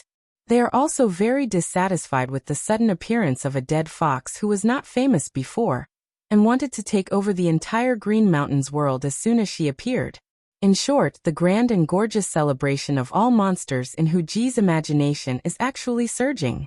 The new Fox King has been crowned. The former magnificent residence of the nine-tailed fox family has long been gone. Lin Luoran and the other two work hard for a whole night. Finally, they rebuild the most magnificent building left on the Green Mountains, the stone hall where Qiyu was once sealed into Huji's new home. Huji, the arrogant teenager, feels a little unlucky. He is defeated by Baojia's cold expression of, "If you keep talking, we will leave." He has to pinch his nose and accept this new residence. In fact, Lin Luoran has thought a lot. Many years ago, she accidentally got the monster cores of monsters from Master Mu and Master Gua. She has moved all the exotic flowers and herbs planted in space out to decorate the stone hall. As a senior jewelry designer, Baojia is very good at the combination of color, texture, and lines. With her advice, she makes changes in the details with limited resources. The gloomy feeling of the entire stone hall disappears. It adds a little ethereal in the solemnity, which is very suitable for Huji's youthful appearance. Lin Luoran also wants to release the music doll. Unfortunately, her ocean of consciousness is injured. She can't use the power of faith, so she has to give up. The mist in the morning has not dissipated yet. The new Fox King, Huji, is trying to put the last piece of fried egg into his mouth. The monsters who come to congratulate have already gone up to the Green Mountains. The leading monster is actually the lark who has a little conflict with Huji. It is holding a colorful spirit fruit. In Huji's eyes, it is really a good thing that is rare even in the Green Mountains world. However, with Huji's narrow-mindedness, the lark itself is a bit of a fence-sitter. This kind of character can also be a kind of resistance if it is used well. Therefore, to the lark's surprise, Huji not only doesn't lose his temper on the spot, but also accepts its gift with a smile. Lin Luoran nods secretly. There is no fox in the world that is stupid. If Huji really works hard, the monsters in the Green Mountains world will not be able to do anything. Maybe they will even count the money for him after they are sold. This damned fox's appearance after taking on a human form was truly harmless to man and beast. The corners of Lin Luoran's eyes twitch. She watches the monsters coming one after another with the old and the young. When the sun rises to the highest point, the stone hall is not only filled with all kinds of gifts, but also with all kinds of strange monsters. The bustling solemn stone hall finally becomes a zoo that is not calm at all. This is clearly a contempt for the new Fox King. Even Lin Luoran can't stand those naked eyes. With Huji's calculative character, she can almost foresee their tragedy. Huji looks at all the monsters in the hall coldly. On the surface he is respectful and expectant, but his eyes are more provocative, calculating, and contemptuous. Huji's eyes are big and misty. He really doesn't seem to have any prestige. It's expected that he can't control the crowd. However, these monsters who come to worship are more like watching a joke. Huji can't accept it. No matter whether he is a fox or a man, the most important thing for him is face. Huji clears his throat. You have come from afar. I don't have anything to entertain you. Don't mention it. Fox King, you are too polite. It's time to come to visit the Fox King. The chatting sounds make the zoo more like a vegetable market. Huji smiles more amiably. You can't go back to the zoo now. You are really considerate. Then I will comply with the public opinion, and will not entertain you. After a while of discussion, the monsters are quiet. They just stare at the young man transformed by Huji with a pair of eyes. Oh, he looks very soft, but his words are quite blunt. Huji's big eyes are so misty that they are about to overflow, covering all his shrewdness. He smiles brightly and looks extremely gentle. But since you are all here, I have to take the opportunity to announce the new rules of the Green Mountains world. Fox King, please go ahead. This is the monster who notices something wrong and becomes a little sober. Oh, what rules? This is the monster who is deceived by Huji's appearance and becomes more and more arrogant. Huji just pretends not to hear the arrogant words. He looks around at the monsters in the field with a smile and raises a finger with distinct joints. First, all the natural treasures of the Green Mountains world belong to the state. Do you understand the state? Since I am the only one left in the fox family, everything belongs to me. Second, what I said is the new rule of the Green Mountains world from now on. Third, please refer to the first and second rules for dealing with all emergencies. Before the monsters react, Lin Luoran is lowering her head to drink a mouthful of spirit wine. She can't help but spit it out.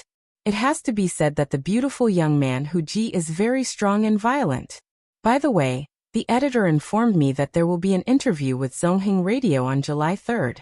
It's an honor and a great opportunity. Now I have begun to collect questions. If you have anything to ask Bao, whether it is about the Lin family, some gossip, or new books, you can leave a message. The staff will select and summarize them. On the 3rd of next month, Bao will answer them one by one on the spot. Please do your best. Don't let me have an exclusive interview. It's very shameful. You can leave a message with the following link. Chapter 519. As soon as Huji's 3 so-called rules come out, Lin Luoran spits out the monkey wine in the cellar. How powerful, how shameful, how domineering are these 3 rules? Why didn't I know that Huji is so ruthless before? However, the 2-tailed cyan little fox's words are just arrogant words. The 6-tailed pink boy Huji obviously has the strength to talk big.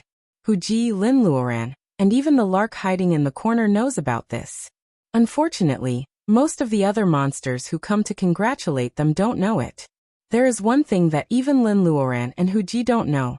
The 6-tailed 9-tailed fox is even a headache for the fake saintess who reshapes her body. Huji looks coldly at the monsters who are pretending. He closes his big eyes slightly and gives them an innocent smile. No matter whether the monsters are laughing at him in their hearts or not, Huji stomps his feet suddenly. The green mist that is not much thicker than a hair floats in the stone hall. Lin Luoran sees the monsters entangled by the green mist, and her expression changes. The scene in front of her has also changed. Sunshine beach, coconut trees, hanging fishing rods. She can feel the sea breeze with a slightly salty smell when she closes her eyes. Everything seems very realistic.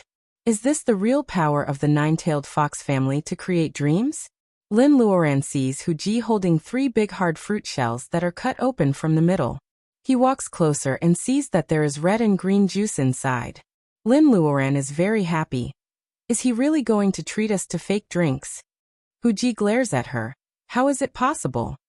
Anyway, there are a lot of monsters who bring spirit fruits to congratulate them. It's okay to squeeze 3 glasses of juice now. Lin Luoran shrugs and hands a glass to Baojia, who is silent. She chooses a glass for herself and sips it slowly. The fruity aroma is mixed with the collision of Reiki molecules. Her taste buds and body are greatly satisfied. In fact, if one wants to enjoy the life of a cultivator, it is really the best in the world with gorgeous clothes and gourmet food. Lin Luoran finishes drinking the juice. She glances at Baojia, who is lying on a chair and basking in the sun silently. She always feels that Baojia has been weird since the fake saintess appeared. Baojia doesn't tell her the details. Lin Luoran is about to ask Baojia when Huji asks her to go fishing. The tide has just ebbed on the beach. Huji asks her to dig oysters. Lin Luoran is speechless. Digging oysters in the illusion is really hard. She can't really eat them. Why does she want to torture herself? Huji laughs at her stupidity. He hands her a small bucket and teaches her how to identify oyster nests through bubbles. Lin Luoran is suspicious. Why do you know this? Just change into a human. Isn't Huji too smart? Who can explain to her how a fox learns to gather seafood? Huji spread his hands. Ask old Liao. Yes, how could I forget Liao? Before he cheated me into taking over the Dongting Dragon Palace, Liao had been a fisherman for decades. When Hu Ji was on the Edward, he hung out with Liao all day long. Liao is a person who has nothing to do, so it is natural for him to tell Hu Ji about the past. Lin Luoran doesn't doubt him and puts this matter aside. She really carries a small bucket to study the small air bubbles on the beach. The young man breathes a sigh of relief behind her. The six-tailed fox is so scared that it breaks into a cold sweat, because it said something wrong. It takes a lot of effort to make it clear. In fact, as long as he can remember, he has been staying in the underground world of the desert. Then he lived in the Lin family and the Green Mountains world. He has never seen the sea. The description of the sea does not come from the unreliable Liao, but from Mr. Lin, who has the best temper in the Lin family. Thinking of the missing Lin family, of course, he can't mention Mr. Lin in front of Lin Luoran, which will make her sad. Lin Luoran squats down to study for a while. She shakes the sand and finally recognizes the bubbles in the oyster hole. She digs down along the bubbles. There are small oysters hidden in dozens of centimeters. Looking at the small black oysters covered with sand in her hand, Lin Luoran feels a little sorry. It is a pity that it is not true. She hasn't tasted loofah oyster soup for a long time. She is drooling. Seeing her happily digging oysters, Hu Ji thinks she is really a stupid woman. He sits back in the chair. Baojia is staring at Lin Luoran in a daze. Hu Ji has noticed her strange look early. Lin Luoran doesn't think in that direction, but he can see it clearly as an outsider. Of course, he is no stranger to Qin Baojia. The fake scientist took him away from the earth with Baojia's physical body. Later, Baojia's ocean of consciousness was destroyed. She was in a coma for several years. Most of the time, she was raised in the Lin family. Hu Ji had been entrusted to Lin Luoran at that time. He often ran around the house and often saw Baojia, who lost her soul. He is famous for being heartless, so he doesn't feel much sympathy for her. He just feels that this little female cultivator is a little unlucky. Her personal ability enhancement is completely destroyed at the beginning. Unexpectedly, Lin Luoran really works hard to find the soul wood for her friend. She also forcibly occupies the old house of the Qingqing Taoist temple. She sets up the yin and yang dust circle with the crazy Taoist whom he can't see through just to save Qin Baojia. Hu Ji is trapped in the Green Mountains world, so he doesn't know what happened later. However, when he saw Qin Baojia with Lin Luoran, they were already on the Nami planet countless light years away. The unlucky little female cultivator in those years becomes a bearing essence cultivator in the past, but she has a new life. She is a completely strange name, Nolan Mancia. She looks at Lin Luoran with vigilance and indifference. Except that she still loves jewelry design. She is probably not the best friend that Linny often misses. Hu Ji thinks that Linny must be very sad at that time. But what is the situation now? Qin Baojia looks at Linny in a strange way. Should he remind little Linny? Hu Ji holds his chin and looks at the stupid gathering vitality female cultivator, who is wasting her energy digging oysters. He decides to let Lin Luoran discover the truth herself. Oh, he won't admit it. He just wants to see if someone will cry when she is very sad and happy. The teenager's eyes become more and more blurred. He doesn't realize his bad taste at all. Lin Luoran digs a bucket full of oysters. In the end, she feels very boring because she can't eat them. She drops the bucket and goes back to the recliner. She moves a few fruits from the space and instructs the beautiful teenager, Hu Ji, to continue squeezing juice. The dreamy teenager's face instantly darkens. Lin Luoran shakes a real crayfish in her hand. Let's work together. Fry the crayfish and then fry the squid. Well, add 2 side dishes. Before Lin Luoran finishes her tempting words, Hu Ji is drooling. He nods quickly. Stop talking. I'll squeeze. I'll squeeze. People close to Lin Luoran all know that she has a portable vegetable and fruit garden. Under Lin Luoran's skillful hands, any ingredients can bring surprises to people. As for the extraordinary function of planting spirit medicine and spirit herbs in the portable space, in the eyes of foodies, it is not as good as the fruit of the 4 seasons produced in the space, fruit wine made from fruits, vegetables that are always fresh in the 4 seasons, mountain products. Oh, since the upgrade, there are also aquatic products and meat. No, she can't think about it anymore. Her saliva is about to flow out again. Lin Luoran also appreciates the extra lake in the space, which makes the variety of the portable vegetable basket more abundant. To be honest, the higher her personal ability is, the less she relies on the spirit herbs and spirit medicine in the space. She regards farming more as a kind of pleasure rather than the help of spirit herbs for personal ability. In any case, the personal ability accumulated by external forces is not as solid as her own hard work and advancement step by step. Lin Luoran fishes a kilogram of crayfish from the water grass by the lake and makes several fat freshwater fish. She takes some fresh squid, selects the ingredients and brings the tableware. Seeing that everything is ready, Lin Luoran goes out of the space. Crayfish needs to be washed and it is troublesome to eat. Even a foodie like Lin Luoran rarely makes this dish with wine. Unexpectedly, Baojia, who has been silent, volunteers to wash the crayfish. Oh, the belly is the dirtiest. Remove the top part of the tail, and you can pick out the shrimp line. Lin Luoran is afraid that she doesn't know, so she tells her the key to washing crayfish. Baojia listens patiently, but her eyes turn red when she turns back to wash. Fried crayfish needs a lot of dried chili, pepper, garlic, white parts of green onions, in addition to the unique bean sauce from the center of Chuan province. Well, if you like vegetarian dishes, you can also add cucumber, potato slices and lettuce slices.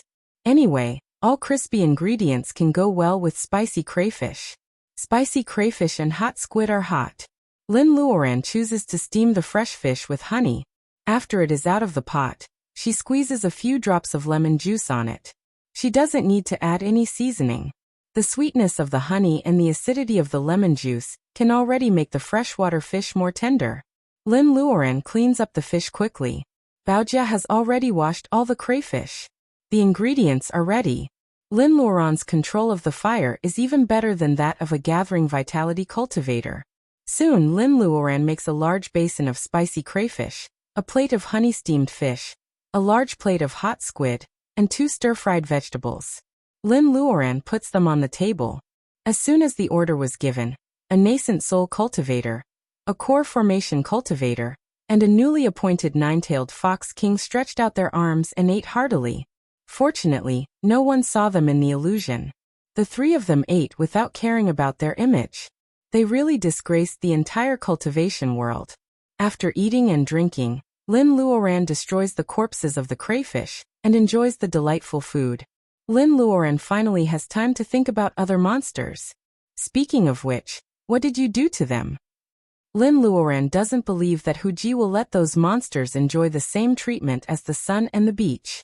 Huji burps without caring about his image. After being reminded by Lin Luoran, he finally remembers that there is a group of disobedient subjects outside the illusion. It's time to go out and see them. It seems that they have been delayed a little too long.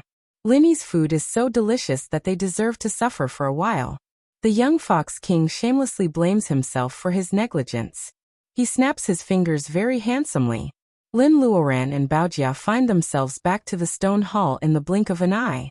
Well, what is so stinky? I just ate enough. Who doesn't take care of the environment? Lin Luoran looks at the fainted monsters in the hall. She pinches her nose and casts a big cleaning spell. She sweeps some yellow and white things out of the hall. Then she breathes heavily. The subjects are so useless. Huji's face is gloomy. He takes back the entangled green mist and directs a pot of spider plants in the corner to turn into many long green flexible whips to wake up the fainted monsters one by one. When the monsters wake up slowly, no matter what they thought before and how much they hate Huji at this moment, they all wail when they think of the real and flawless illusion. A fish monster is even ridiculous. It jumps forward and clumsily hugs Huji's trouser leg with its fin. It shouts 3 times, "My king, please spare my life." Because it is too emotional, it faints again in the next second. All the monsters are woken up. They kneel down one after another like the fish monster. For a while, the 4 words "My king, please spare my life" are echoing in the stone hall. Huji proudly raises his eyebrows and smiles at Lin Luoran.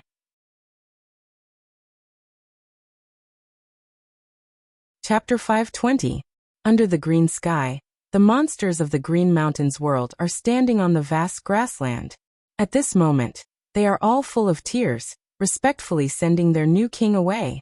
Their faces are full of excitement. Instead of reluctance, it is more like they feel lucky and relaxed. Don't worry, my king. We won't use the natural treasures of the Green Mountains at will. Yes, spirit fruits will also be picked on time so that the monkeys can make fruit wine. My king, you must have a good time outside. My king, when will you go back? Ha! Being stared at by a group of angry monsters, the monster who said the wrong thing is embarrassed. It even wants to bite off its own tongue. Come back? My king should have more fun outside. It's better if he doesn't come back. Seeing Hu Ji's dark face, Lin Luoran holds back her smile and coughs twice, signaling Hu Ji not to waste any more time. Hu Ji carries Liao on his back. He still has a clear temperament. Although his face is dark, he knows that these monsters are afraid of him. They can't make trouble in a short time, so he doesn't care if someone accidentally tells the truth. However, Hu Ji moves his eyes to the acacia tree monster standing aside. She has sent a big gift and only wants to stay in the Green Mountains for a while. Hu Ji can understand her. After all, the Reiki environment of the earth is terrible now. It is very difficult for her to save the Shisandra. Hey, you stay in the Green Mountains and behave yourself. Don't make trouble. Monsters promise again and again that they will definitely keep an eye on the outsider acacia tree monster. Hu Ji is so angry that he laughs at these idiots. He kicks away a few nearby monsters and takes them away from the Green Mountains world. All monsters are very envious. After the Green Mountains world is sealed, only the nine-tailed fox family can go in and out freely. However, the new king said that the Green Mountains is now a scorched land. The Reiki of heaven and earth is thin and chaotic. Compared with staying in a paradise like the Green Mountains, isn't it more secure? The Green Mountains world was separated from the primitive land thousands of years ago. They used to blame the celestial fox for meddling in other people's business. Now thinking about it, the nine-tailed fox family is very foresight. In addition, the crisis of the Green Mountains was solved by the friend of the new Fox King. In this way, although monsters have different temperaments, they are not without conscience. At least, they have a little more sense of belonging to the new Fox King. Oh, only half a point. Look at what he did to them. Hu Ji takes Lin Luoran and Liao on his back to break the world together. When they return to the earth, Lin Luoran takes a while to get used to the environment that is very different from the Green Mountains. She can't help but ask curiously, "What did you do to those monsters?" It's hard to imagine what kind of environment can make those monsters cry for help after they wake up. They are willing to serve Hu Ji as the new king. There is still a long way to go back to Dongting. Lin Luoran can't help but ask. Hu Ji shrugs. I'm just putting the things they don't want to see the most, the things they don't want to see the most, the things they hate the most, right in front of them. For example, he put a fish spirit in a dry desert. The fish spirit was almost scared to death because of the lack of water. Lin Luoran shivers. When it comes to catching people's weaknesses, Hu Ji is simply a master. All the way to Dongting, Baojia returns to the place where Chao is raised first. However, Lin Luoran and Hu Ji slow down. Although she has only stayed in the Green Mountains for a month, the atmosphere outside Dongting City has been very different. The scorched fields opened a month ago have been subcontracted to volunteers to plant various plants. To improve the soil and water, the first thing to plant is trees. Common green trees, such as laurel, bauhinia, and peach, which are delicate green species, are certainly not suitable.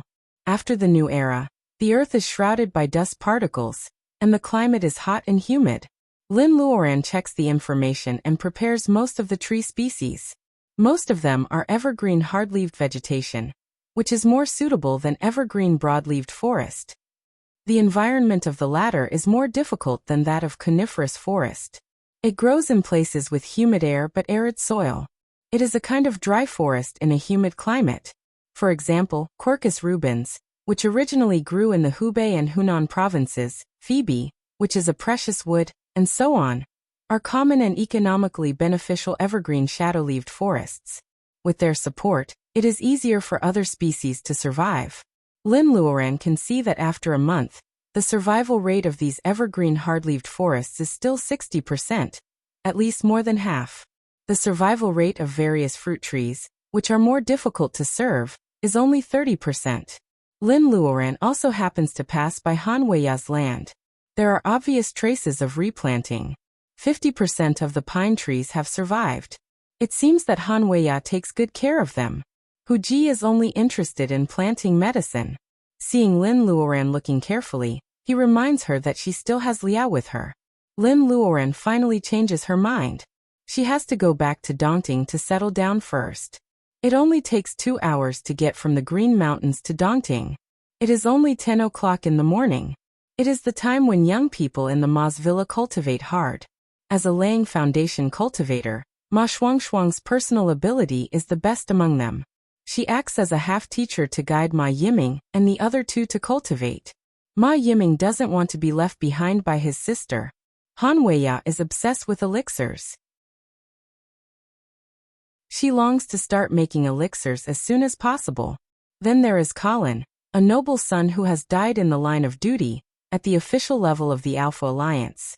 He also longs to have the strength to reappear in front of the world as soon as possible. They all have their own thoughts in their hearts. It is really hard to cultivate. In just 1 month, even Han Weiya, who has newly shaped the Taoist root, has found the sense of qi. She is trying to train qi into her body, not to mention Colin, who is lucky enough to get the Taoist root of 2 natures. As the first alien to train qi into his body, Colin's feeling can only be understood but not described. This morning, after a sumptuous breakfast, the 4 of them all go back to their rooms to cultivate secretly. Lin Luoran's personal ability has been concealed. When she gets close to the villa, no one notices it. However, Hu Ji pretends to be mysterious and deliberately reveals his traces. Ma Shuangshuang's personal ability is the highest. She notices a strong breath coming, but it is not Aunt Lin whom she is familiar with. The little girl guesses that it is an enemy, but she can't think of a way to escape. She is so anxious that she is sweating all over and almost loses her breath. The 2 gourd fruits in front of the villa are all ripe. The golden fruit exudes a sweet and sour fruit fragrance. Hu Ji kicks the door open and puts Liao down. He pats the trunk and a few gourd fruits fall down. The ripe gourd fruits are all juice. Ma Shuangshuang can't pretend to be stupid anymore. She comes out with Colin and the other 2. At first she sees Liao in a coma. Then she sees a teenager she doesn't know spoiling fruits in the yard. Ma Shuangshuang is 100% sure that the enemy is coming. Ma Shuangshuang grits her teeth. The enemy has come to her door. How can she not fight back? She has just laid foundation. She just picks up the most powerful spell in her memory, makes a gesture, and throws it out.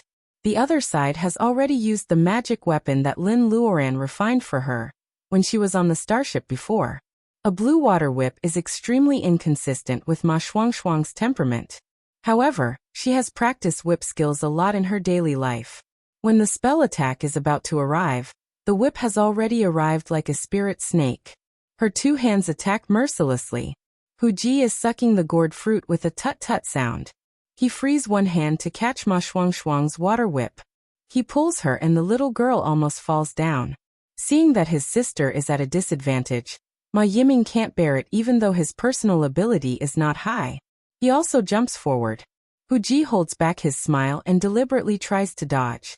After a dozen moves with the siblings of the Ma family, Han Weiya, who he doesn't notice, has quietly stepped forward and sprinkled a handful of yellowish-brown powder on his head. Hu Ji is stunned at the moment. Colin doesn't know why the enemy suddenly becomes stupid. He quickly takes the opportunity to grab Liao, who is in the fighting range, and saves him back to the house. Ma Shuangshuang sees Hu Ji in a daze and knows that the opportunity has come.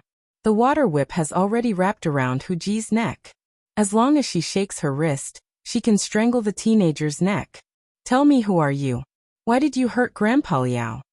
The yellowish-brown powder works. Hu Ji sneezes one after another.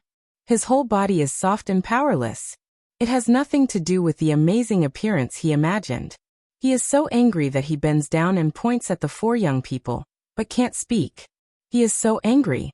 He is the new 9-tailed fox king, but he is defeated by 4 juniors. Besides, they use dirty tricks which are taught by him. Do you think it is easy for Huji? Oh Hanweiya, that wicked girl. Why did she choose this kind of muscle-softening and soul-swallowing powder which has no antidote? Lin Luoran, who is hiding to watch the fun, doesn't expect that Huji will be the one at a disadvantage in the end. She finally can't help laughing. The four people all shout, Aunt Lin, in surprise. Ma Shuangshuang narrates, the enemy is attacking with red eyes. Lin Luoran laughs so hard that she can't breathe. She points at Huji happily. Look carefully. Who is he? As soon as the four people hear this, they understand that they probably misunderstand the relationship between them and the enemy. Does Aunt Lin know this mysterious young man who suddenly appears? No, according to Lin Luoran's words, they should also know each other. Ma Shuangshuang sheepishly takes back her whip. She still doesn't recognize Huji after looking at him for a long time. However, Hanweiya often discusses spirit medicine with Huji before he transforms. She feels that Huji's arrogant look is very familiar. The four people guess for a long time, which makes Huji even angrier. He suddenly shows his teeth at them, revealing a pointed fox face and 6 long dancing tails behind him. Ah, Cyan Little Fox. He has 4 more tails and his face is Cyan Little Fox's face. Hanweiya happily pulls her good friend's sleeve. Why do you suddenly transform? Huji snorts coldly. Obviously, he still remembers Hanweiya's muscle-softening and spirit-swallowing powder. In the end, he still can't stand Hanweiya's innate clinginess. He slaps her hand away. What Cyan Little Fox? My name is Huji. You have to call me Uncle Hu. After that, he quietly glances at Lin Luoran. Lin Luoran is still very happy. She doesn't care that Huji is willing to lower his seniority. Because they call her Aunt Lin, he insists that others call him Uncle. However, the 4 young people don't buy it. First of all, Huji's face is too young. They can't call him Uncle in front of a teenage boy. Second of all, he is Cyan Little Fox. His arrogant temper is deeply rooted in people's hearts. They all treat him as a child. Huji yells angrily and chases Colin, who has the most vicious mouth, all over the yard. Lin Luoran drinks the tea served by Ma Shuangshuang. She only feels that compared with the beautiful Green Mountains world, although the environment of the earth is not good, the fairyland in the sky is not as good as the feeling of home.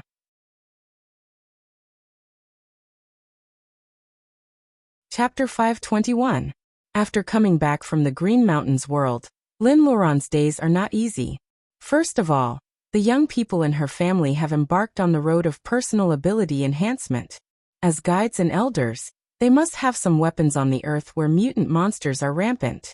She has made a batch of weapons on the starship earlier. However, at that time, she didn't know what kind of Taoist root Hanweiya and the other 2 would have, so she only made some common weapons of the 5 elements. Only Ma Shuangshuang's water whip was made by Lin Luoran when they passed by an uninhabited planet. Lin Luoran happened to kill a snake monster of the water, and made this whip with its main spine.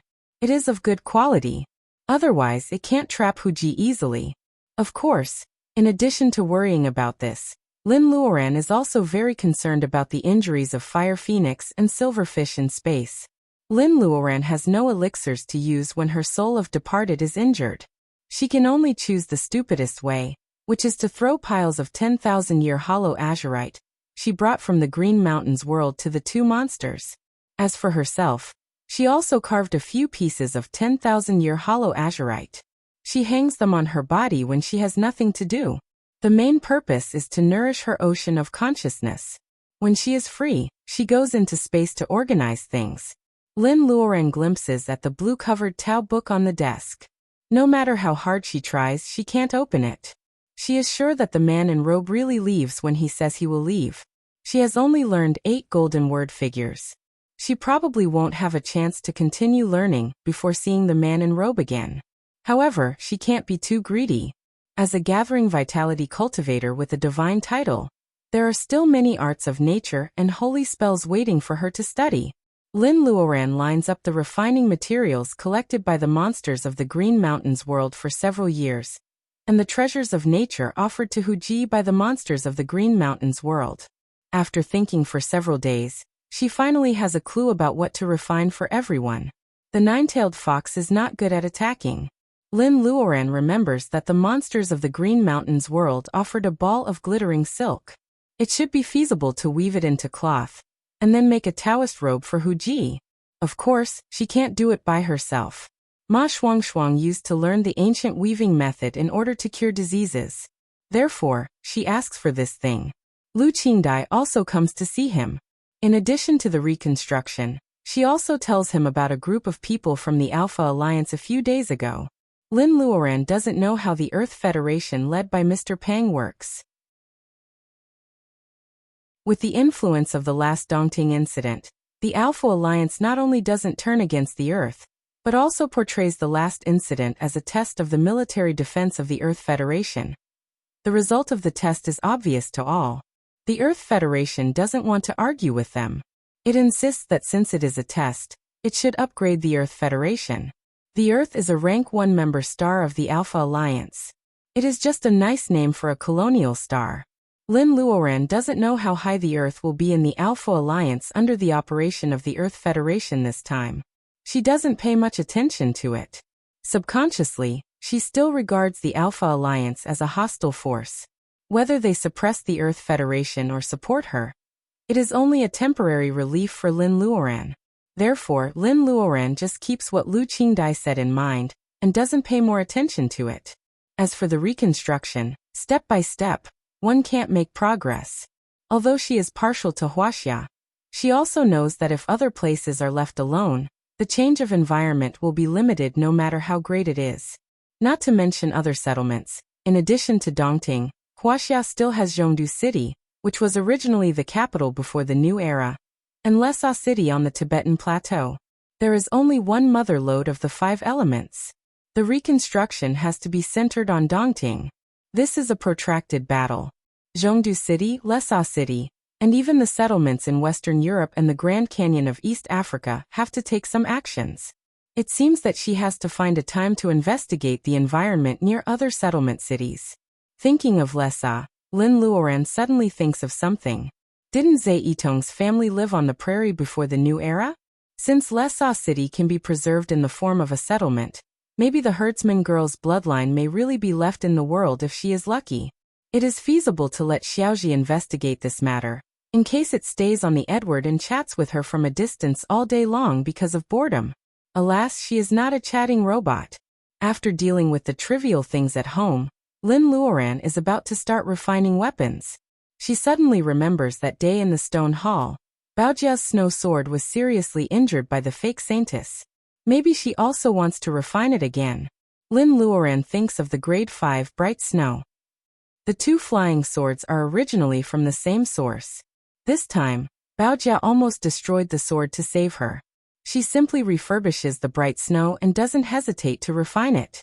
Can she take the opportunity to upgrade the flying sword? After thinking about it, Lin Luoran finds nothing impossible. She even selects the refining materials to integrate into the flying sword before leaving for Chao's residence, which Baojia entrusted to her. However, after a few days, the small yard is empty. Not only the nanny is dismissed, but also the house is sold. This is a blow to Lin Luoran. She thought that since they went through life and death together in the Green Mountains, the relationship between her and Baojia was getting better. What went wrong? Why did Baojia move away so eagerly? However, after the incident of the fake saintess, she did see Baojia wanted to say something several times, but stopped on second thought. She didn't remember to ask at that time, but now the consequences of the incident finally burst out. Lin Luoran sighs. What is this? Whether they can be friends or not, they can make it clear.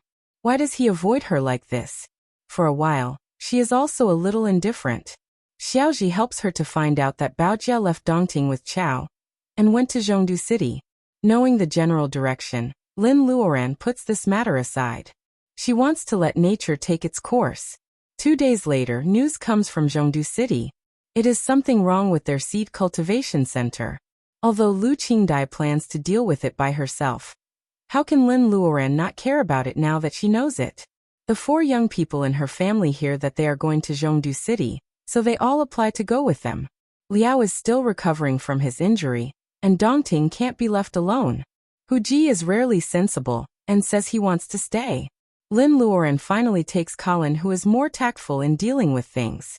In order to better investigate the environment, she doesn't want to fly all the way. She casts a small art of nature on herself, so that her appearance becomes blurred and ordinary in the eyes of others. Because of Lu Qingdai's operation, Lin Luoran and Colin travel with some agriculturists and old researchers as assistants of Dongting City's agronomy department. It can be said that except for Lu Qingdai, even the mayor of Dongting doesn't know that Mortal Heart Fairy is in such a group of people. These old researchers have the same idea as Lin Luoran. This time, they go to Zhongdu City to collect soil and water samples on the way. They plan for large-scale replanting in the future. Therefore, this group of people abandon the fast airship. Instead, they choose a comprehensive small spaceship. They go to Zhongdu City at the speed equivalent to the long-distance bus before the new era. Along the way, they stop and collect samples. Lin Luoran and Colin also participate in the numbering and archiving. As for the analysis, it is not something that assistants like them can do. Seeing a group of old men who can discuss a certain water source data all day long, Lin Luoran sighs with emotion. At the same time, she also secretly wants some good things in their drinking water and food. This group of old men is the treasure of agronomy. They are the wealth of the entire Earth Federation. Lin Luoran hopes that they can be as healthy as possible and live longer. It will also benefit future generations of Earthlings. On this day, they travel through the territory of Xi, and before the new era. They are about to arrive at the Yellow River Basin. Several water experts are very excited. Mutant monsters are rampant. It should be known that the opportunity to come out for field investigation like today is too rare for these old researchers. Staying in the laboratory to analyze data is not as good as seeing it with their own eyes. The Two River Basin nurtured the ancestors of Wuxia. The old people are still very optimistic about whether it can purify the Yellow River Basin. Lin Luoran walks through the hall with 2 glasses of juice mixed with something. She is stopped by the old scholar surnamed Wang. Lin, we will arrive at the Yellow River Basin soon. Are you interested in going there with me to have a look? As for the 2 assistants who suddenly join them, Lin Luoran, who knows nothing about agriculture, is not a big deal. Lin Luoran, on the other hand, is very insightful because of her space and her previous experience. She is also careful and diligent. All the old professors and scholars on the spacecraft like her very much. Lao Wang's invitation to her was also a test. He did not know if this delicate young lady could really devote herself to this line of research. After all, although there were guards to protect her, there was still a certain degree of danger in the territory of the mutated beasts after getting off the spaceship. How can Lin Luoran care about the danger that Wang cares about? Although she can see the places one by one on the spaceship, it is not as real as doing it in person. Lin Luoran agrees to Wang's suggestion. When they arrive at the destination, the security of the spaceship tries to choose a safe area before letting several old people with compressed oxygen and protective suits get off the ship. Although the old scholars try to persuade them again and again, the spaceship still emphasizes that they can't stay too long, especially not by the Yellow River. Compared with the mutant monsters on the land, the aquatic mutant monsters hiding under the sand of the Yellow River can hurt people at any time. It is really a headache. As a junior with the least experience, Lin Luoran is allowed to accompany them, which makes some other assistants jealous. Even Colin doesn't get a place. He can only watch Lin Luoran get off the ship and silently accuses the white-haired old men of being so blind. He is not worried about Lin Luoran's safety. He is just frustrated that the old men still refuse to go with him because of his repeated requests. The guards try to keep a low profile and clear the mutant monsters at the destination. The old men come to the river under the protection of the guards. Looking at the dirty water, they feel complicated. Without the upstream vegetation, the uplift of the Yellow River becomes more serious. The problem of yellow sand in the past and the problem of water pollution after the new era make it really a big project to transform the important water area in the history of Wuxia, which has watered a number of farmlands. The old people have a heated discussion. They are still reluctant to leave after getting the water samples. The river is calm, but the guards feel an unusual danger. It is too quiet. Lin Luoran doesn't notice anything at first. When she accompanies them to the river, she can't move as if she is under a spell.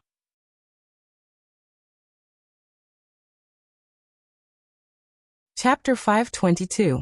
Since Lin Luoran returned from Mount Punglai, she has killed countless mutant monsters along the way. At that time, she was only in the bearing essence period and she didn't take mutant monsters seriously. As time goes by, she inevitably loses her vigilance. He really didn't expect that under the sand of the Yellow River, there was a strange beast with a majestic earth element lurking. At this moment, she was no longer a core formation cultivator, who had just returned from the Immortal Mountain. As a nascent soul cultivator, she actually didn't notice this earth elemental strange beast at first. She couldn't figure out the beast's strength. Lin Luoran regrets that she didn't ask Huji to come with her. Otherwise, she wouldn't be so afraid of the strange beast. Since the old professors are still by the river and the spaceship is not far away, Lin Luoran doesn't dare to move. She is just ready to attack. If the strange beast attacks, she won't be merciful. However, her vigilance was in vain. Even when she was drenched in sweat and returned to the spaceship with the clueless scholars, the beast lurking in the water did not attack at all. Among all the people on the boat, only Colin has noticed that something is wrong with Lin. He asks in a low voice. Lin Luoran shakes her head at him without saying a word. When the spaceship sets off again, Lin Luoran is most nervous when they cross the Yellow River. To her surprise, the strange beast of the earth seems to be not hostile to them. Before they know it, the spaceship has crossed the river safely. Lin Luoran doesn't realize that her tightly clenched palms are sweaty until she puts all the thoughts behind her mind. She was nervous because she couldn't figure out the opponent's strength. Besides, Colin wasn't the only one on the spaceship. There was also a group of scholars who were very valuable to the reconstruction. However, the beast did not overreact in the end. Was he gentle by nature? Lin Luoran feels a little strange, but the spaceship has flown far away. When she looks back, what she can see on the virtual screen is just the same as other places in the new era.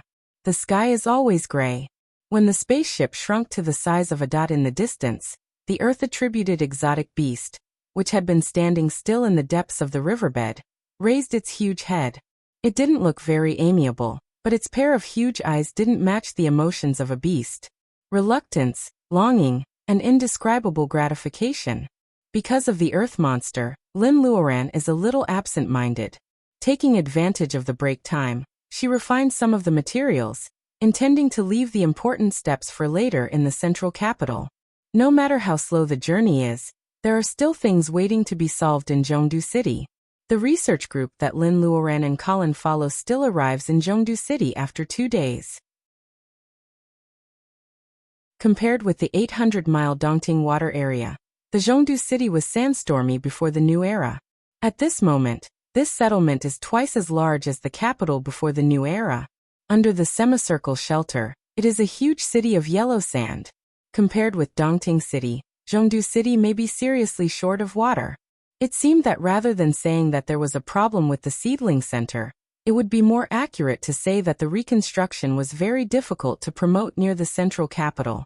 No matter how powerful Mortal Heart Fairy and the Earth Federation are, they can't make people drink water and fill the bottomless hole of vegetation restoration, right? After a strict examination, they are allowed to enter the central city. Sitting in the car sent by the government, Lin Luoran has been observing silently, trying to connect Zhongdu with the capital in her memory. However, compared with Dongting City, Zhongdu City was probably more severely damaged in the past. Many landmark buildings have changed beyond recognition. Lin Luoran is surprised only when the car passes the old palace silently. Lao Wang thinks it is the first time for the little girl to be surprised by the ancient architecture of Wuxia. He says with regret and relief, "This is the old palace that has gone through the Ming and Qing dynasties of Wuxia. It was preserved under the artillery fire of the Alpha Alliance. It is also the only well-preserved ancient building on the earth." Lin Luoran nods. She can understand the mentality of the old. Before the new era, many people criticized the taste of the Qing dynasty, saying that the red and yellow color of the Forbidden City was vulgar and rustic. It was very different from the Daming Palace of the Li Tang dynasty. However, in the new era, after the disappearance of the pyramids, the collapse of the Arc de Triomphe, the destruction of the Great Wall, the most famous ancient buildings in the world and countless exquisite gardens in the south of Wuxia were all destroyed in the artillery fire, the Forbidden City of the Ming and Qing dynasties became more meaningful. Seeing it, Lin Luoran can think of more destroyed them. Lin Luoran doesn't know whether she should be happy or worried.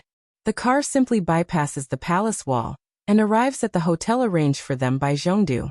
It is not very luxurious, but it is not far from the seed breeding center. Those old researchers who don't pay attention to material things are very satisfied. The hotel arranges a welcome banquet for the scholars who come from Dongting City to support them. A deputy mayor of Zhongdu City also attends the banquet. In addition to the rarest and most expensive species of mutant beasts, there are also real natural fruits and vegetables on the banquet. There are even lobsters half a foot long. Lin Luoran and Colin don't comment on the banquet. The old scholars also pay more attention to the problems encountered by the seedling center. Perhaps only the receptionists of Zhongdu City, especially the deputy mayor, can enjoy this banquet the most. Seeing the deputy mayor with a big belly drinking red, Lin Luoran is a little annoyed. Even in the new era, if she wants to do something practical, she can't do without such people. Anyway, she is also an insignificant person at this time. No one will notice if she leaves quietly. Lin Luoran walks along the wind in the corridor all the way to the garden of the hotel building. Different from the simple and low-key style of the hotel, the garden is all planted with roses. There are pink, purple, blue, but most of them are pure red.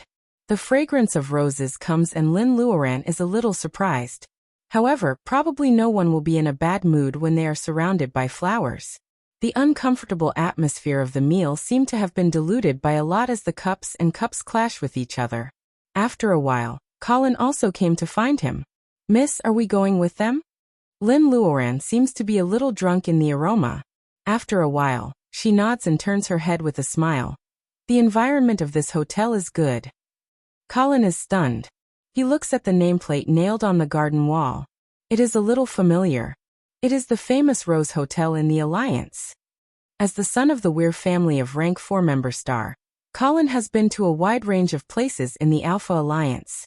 The Rose Hotel is not famous for its luxury, and it is not eye-catching among the many chain hotels in the Alliance. However, it has chain stores in the important cities of every member star of the Alliance. Compared with the old hotels in the Alliance which have been operating for thousands of years, the Rose Hotel, which has only risen for a few decades, seems a little young. Colin remembers the information he has occasionally paid attention to before. He knows that it is developing very fast. He doesn't expect that it even has a branch in the Zhongdu City on the earth. It is said that the behind-the-scenes boss loves roses most.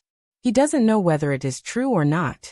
These irrelevant gossip are filtered in Colin's mind. Probably there is no important information worthy of Lin Luoran's attention. He then leaves it behind. Senator Pang.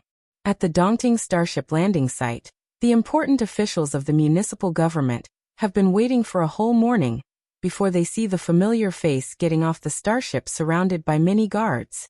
The leader doesn't complain about his sweaty suit because of the long wait. With just the right amount of respect on his face, he takes the lead to greet him. "Hello, Mr. Pang." "Mr. Pang." The important officials greet him one after another.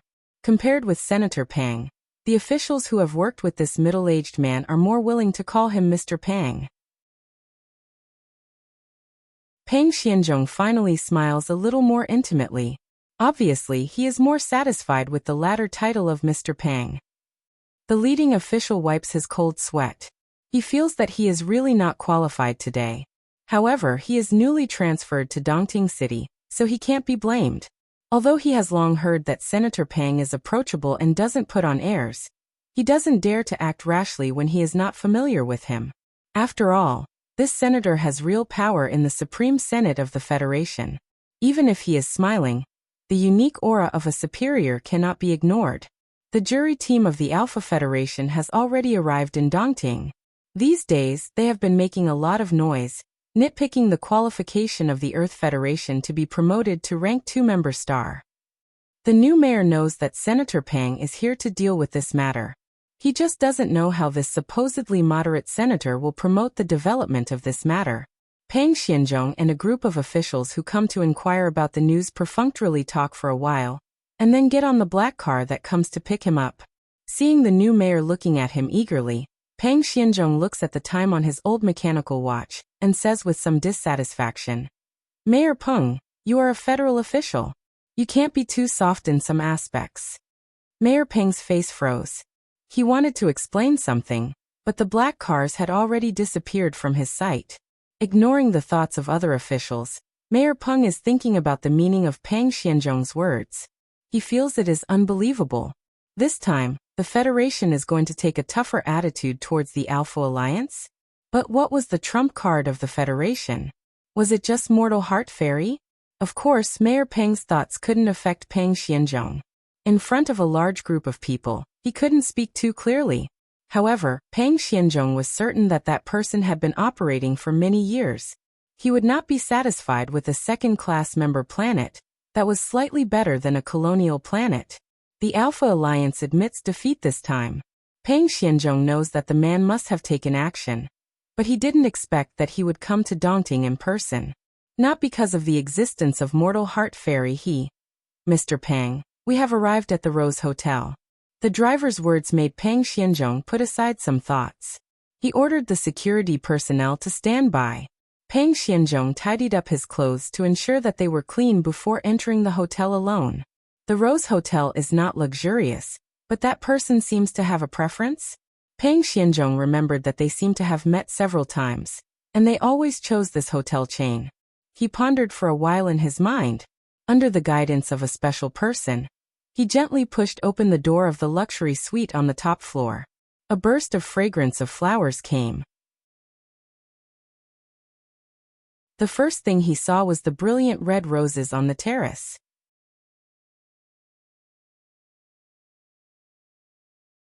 Chapter 523. Xianzhong, do you know about the earth in the past? Maybe because he drinks too much, when Mu Tiannan mentions this topic, his pale face actually turns red. His eyebrows and eyes become more blurred, and he looks feminine and charming.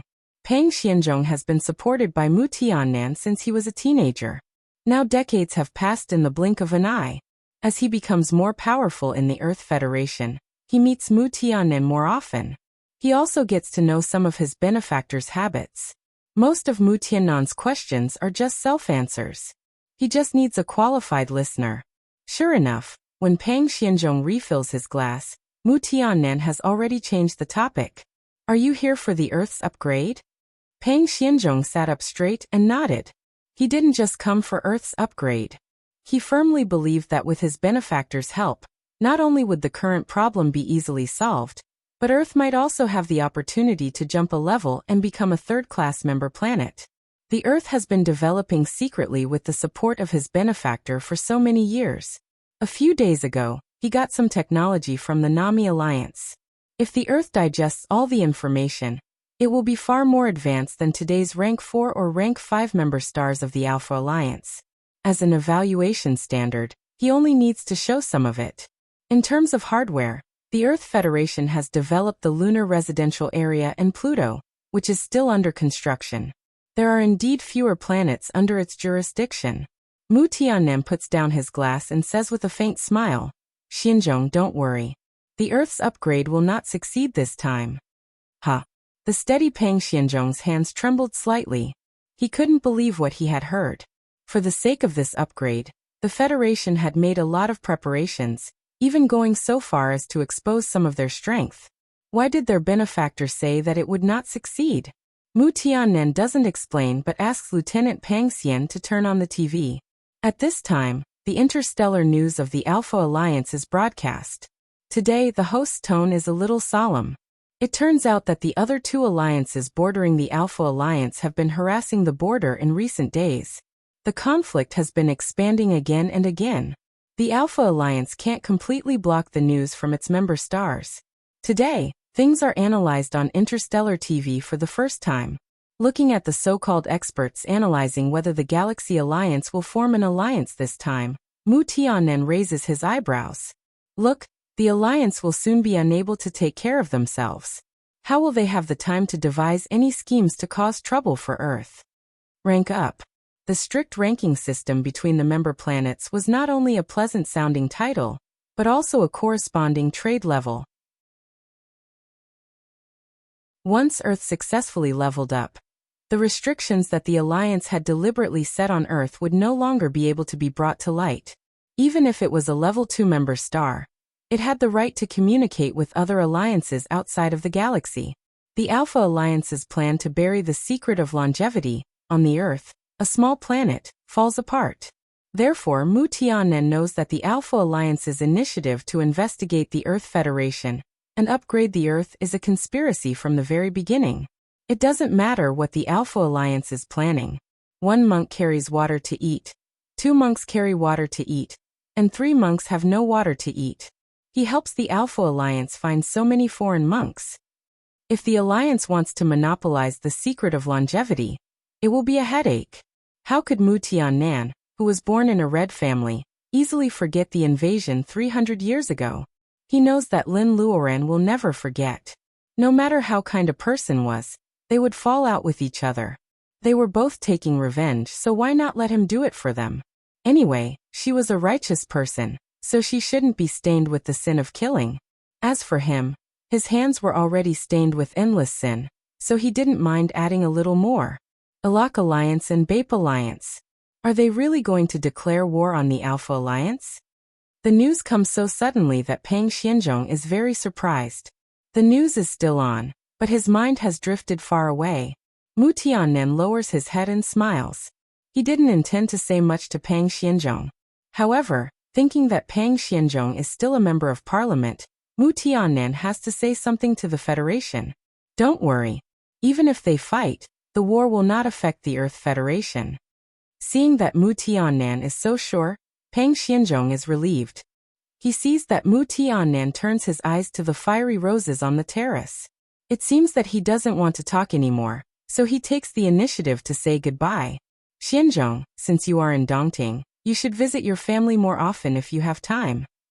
Pang Xianzhong says yes. When he walks out of the hotel, he suddenly understands. He was born in a poor family, so he doesn't have any family friends. He is only an old friend of Han Kueisheng for many years. His woman who follows Mortal Heart Fairy is probably in Dongting at this time. Pang Xianzhong has a plan in his mind. He leaves by car, but he doesn't go to the Ma's Villa by Dongting Lake. Instead, he contacts Han Kueisheng first. Old Han, have you seen the news of Interstellar TV? Han Kueisheng, an interstellar businessman, is knowledgeable. He is naturally more sensitive than others. He watches the news of Interstellar TV and frowns at the moment. The shadow of war actually shrouds the Federation silently. Once the two alliances go to war with Alpha, the business of the Han family will be damaged a little. However, how can the Han family remain unscathed? There is not much useful information. However, Han Kueisheng's analysis makes him break out in a cold sweat. When he is in a daze, an old friend in a high position calls him and points him a clear way, Dongting City. Yes, Dongting City. It is not only the Taoist field of Mortal Heart Fairy, but also his only daughter who has entered the path of personal ability enhancement. Pang Xianzhong suggests that the Han family should transfer their main force to Dongting City as soon as possible. Once the news spreads, it will be hard to get the right to live in Dongting City. Han Kueisheng is enlightened by his words. Therefore Han Weiya, who has been practicing her personal ability enhancement, also receives the news that her father is coming to Dongting. She is a little surprised. However, the siblings of the Ma family and Hu Ji seem to be isolated from the world. They don't think about the war for a while. Pang Xianzhong himself will not stay in Dongting for a long time. He just quietly takes his wife here and settles her down. Officially, he has to discuss countermeasures with the high-level officials of the Federation. At the critical moment, he may even die in the line of duty. Privately, he has his own selfish motives. After knowing the news, he naturally wants to transfer his only relative to a safe place. Han Kuei gets the news and begins to transfer important assets and family members. Now the upstart Lu family can't be completely silent. The war is about to start. Where will the Lu family go? Lu Qingdai burns incense and asks for advice. Because Lin Luoran's ocean of consciousness is closed, the incense burns out, but she doesn't get any response. Lu Qingdai is surprised, but she hides her uneasiness and doesn't leak the news. So where is Lin Luoran at this time? Lin Luoran is not very sensitive to the interstellar situation, but she has Colin by her side. Colin was not talented in martial arts and spirit power in the past. However, he is the son of a noble family cultivated by a rank 4-member star. He is very sensitive to politics. It's a border conflict, and the two alliances jointly harass the Alpha Alliance star territory. The information revealed in this is very thought-provoking. Neither of the two alliances is weaker than the Alpha Alliance. It doesn't make sense for them to be so angry over the ownership of a few planets. Small-scale border conflicts are full of temptation and warning. Colin means that the war between the alliances is about to start. Both sides may be deploying troops to prepare for the war. When the time comes, the war may break out within a month or 3 days. The Earth Federation is located at the corner of the Alpha Alliance, but it doesn't mean that the war will not affect it. The reconstruction here has not been effective, but the war on the other side is about to start. Lin Luoran and Colin certainly can't stay in Zhongdu anymore. They return to Dongting City in consecutive days. They pass by the Yellow River Basin. It is obviously not the same place as last time. However, Lin Luoran notices the strange beast of the earth again. Seeing that the strange beast is gentle and harmless, Lin Luoran has an idea. She resists the urge to investigate immediately, and leaves Colin back to Dongting City first. Fearing that the war will break out, she first sends a letter to the Lu family to move back to Dongting and asks Xiaoji to speed up the search for Baojia's whereabouts. A few days later, Peng Xianzhong and Han Weiya's father come to visit. Lin Luoran doesn't want to see them at first, but after thinking about it, she still meets Mr. Peng alone. The mechas and weapons she has collected in her space probably won't be of much use. Although once the war starts, these weapons and equipment are just a drop in the bucket compared to the consumption of interstellar war. The Earth Federation won't take the initiative to participate in the war, so it's good to have more self-defense weapons. Therefore, Lin Luoran hands it to Peng Xianzhong without hesitation. The shadow of the war had quietly shrouded the sky above the Earth Federation. When the city gate was on fire, the fish in the moat would be affected. If it doesn't work, let the Federation people move back to Dongting. The pressure on the city will be great. Even if the power of faith is strong, will the seal really be indestructible under intensive attacks? Lin Luoran's ocean of consciousness hasn't recovered yet. She can't detect the situation of faith, so she doesn't have much confidence. Thinking of the earth monster in the Yellow River Basin, Lin Luoran can't help but think of it. Seeing her frown, Hu Ji sneers. At worst, we can move all the Federation people into the Green Mountains. Don't be too angry. Lin Luoran is happy at first, but then she becomes worried. The earth is completely destroyed. No matter how good the Green Mountains is, it is just a different dimension. It is not a long-term way. No matter how vast the Green Mountains is, it is still a different dimension separated from the earth. Although it has been cut off from the earth, if the earth is destroyed, who knows if the space node will still be there? She tells Hu Ji her concerns, and Hu Ji has to take it seriously. Humph, if you annoy me, I will release all those monsters. I will sit and watch the shitty alliance in chaos. Will they still have the leisure to fight? Lin Luoran is speechless to him. Monsters will still worry about Hu Ji's strength in the Green Mountains. However, outside the Green Mountains the sky is high and the sea is wide. God knows what they can mess up. Besides the Alpha Alliance, does it also include the Earth Federation?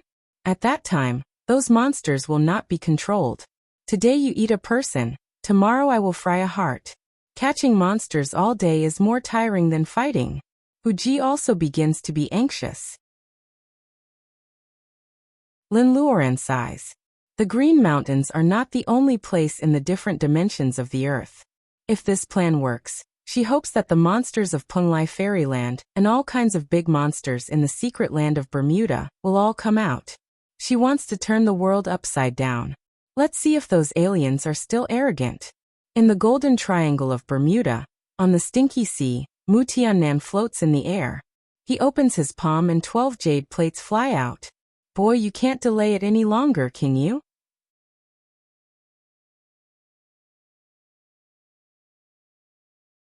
Chapter 524. The 12 jade plates to open the secret land of Bermuda were kept by the cultivators of various countries. No one knows how Mu Tiannan collected them. The night shrouds the sea area. 12 jade plates fly out and find the way automatically. They stop in the sea area where there are many mutant monsters of the water. Mu Tiannan ignores the threat of the mutant monsters. Even the cold snort from the bat ring does not affect his mood. Thick fog rises and the magnetic field of this sea area completely changes. The jade plates are finally suspended in the air and arranged separately. 12 red and white beams of light rise from the sea below them. The light beams carry the jade plates and slowly move away in a fixed track. The 12 light beams are getting brighter and brighter. However, the serious pollution of the new era makes it impossible to reproduce the celestial phenomenon of stars and moon in the same night 300 years ago.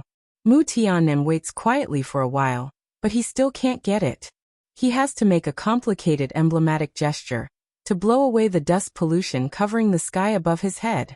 The majestic monster power is pouring out, and Mu Tiannan's demonic eyes are even redder. Without the interference of dust, the 12 light beams finally attract the reaction of the distant stars. The stars reflect brilliance and intersect with the red and white light beams. With the jade plates as the guide, they slowly weave a large net.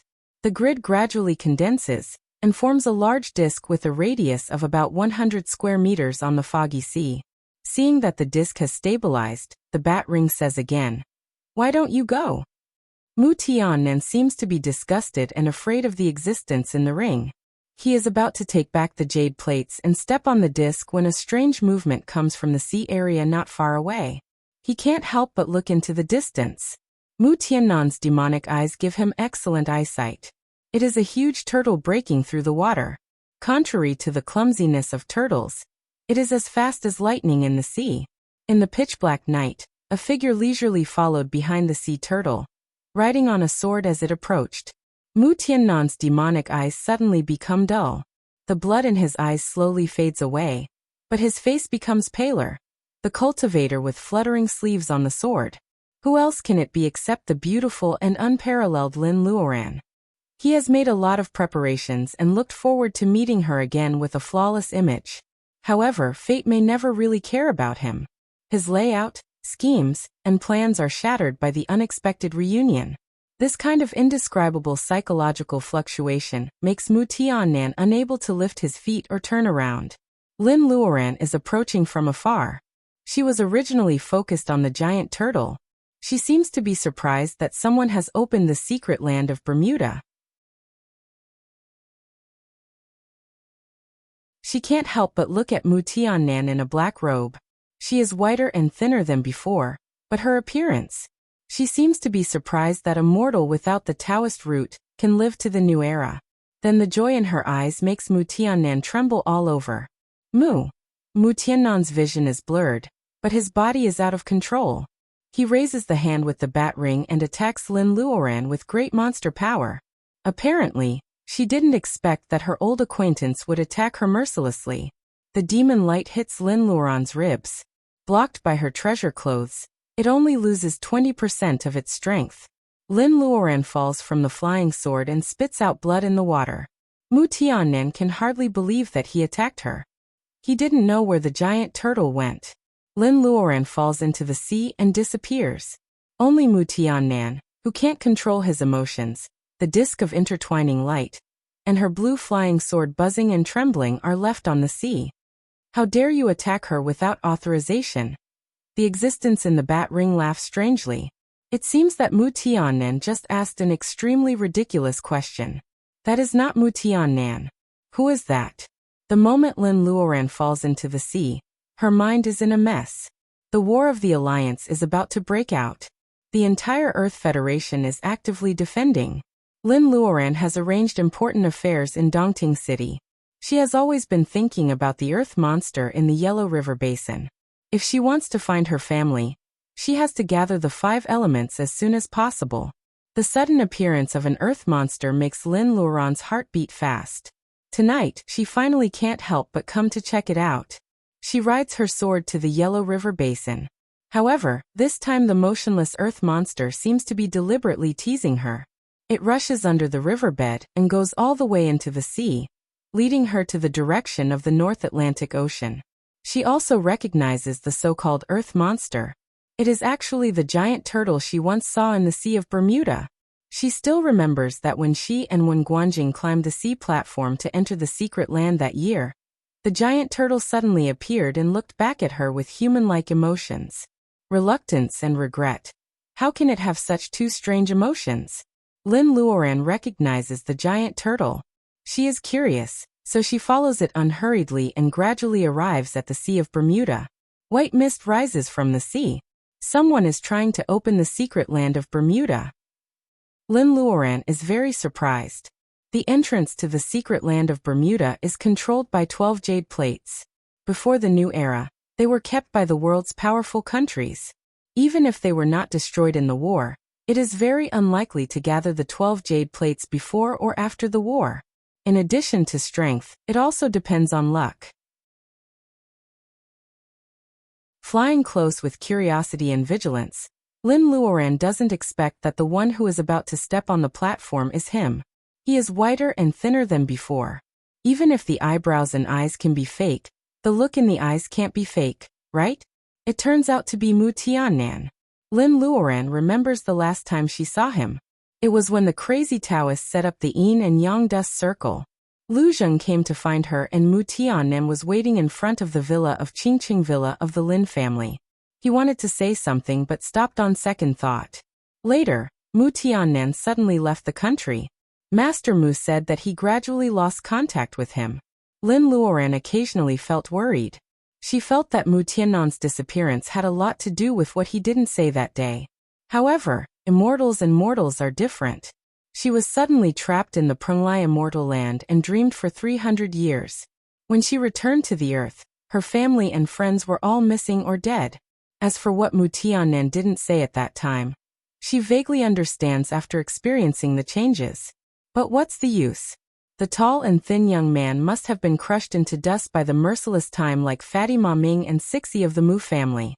How can she see a person who should have died long ago? Foppish Mu has no Taoist root. Lin Luoran hides in the water. The person who attacked her is obviously a big monster. However, how can a big monster with the same face as Foppish Mu have such eyes? The joy of reuniting with an old friend. Lin Luoran feels confused. She decides to put aside what she can't figure out first. If it is a big monster, what is the purpose of opening the secret land of Bermuda? In the secret land of Bermuda, there are many monsters and powerful spirit beasts. Lin Luoran has an idea. She restrains her breath and stays at the bottom of the sea. On the sea, Mu Tiannan's face is so pale that he seems to have been soaked in the water. In the face of the arbitrary decision of the bat ring, his reason is almost destroyed by anger. When Lin Luoran falls into the water, she calms down and thinks about it.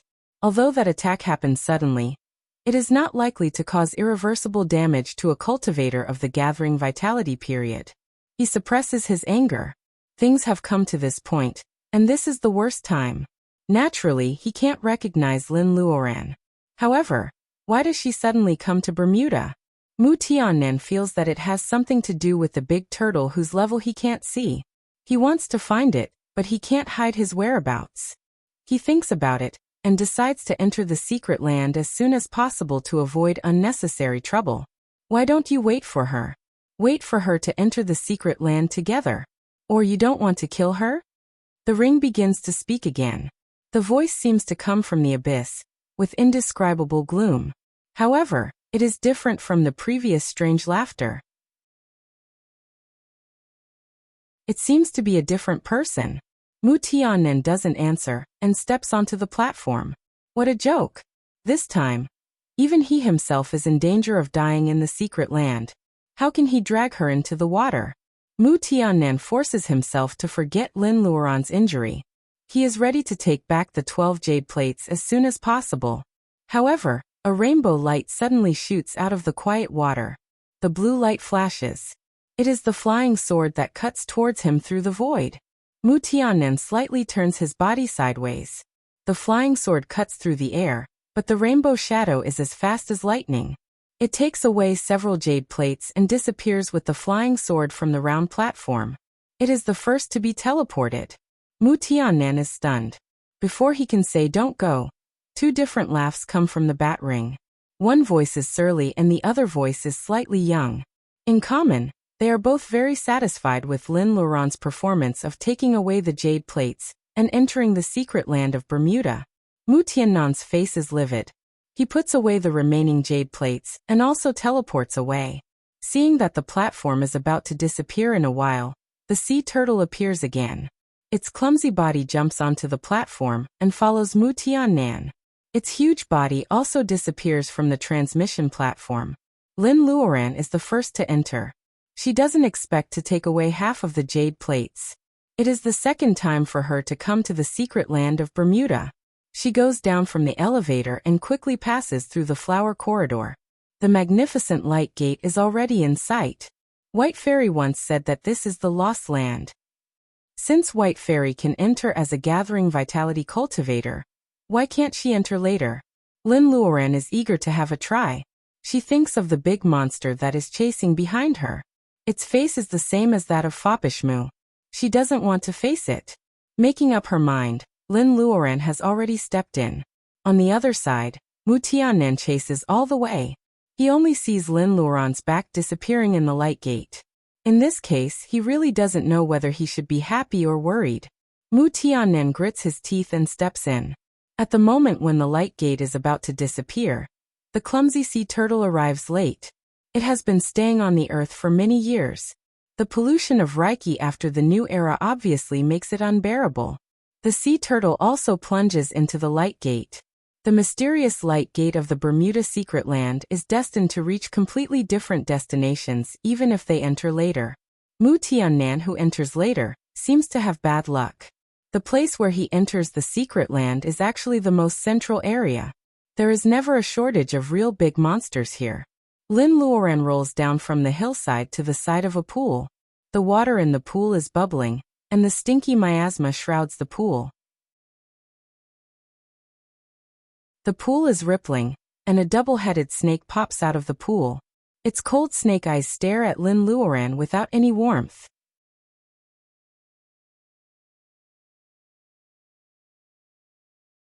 Chapter 526.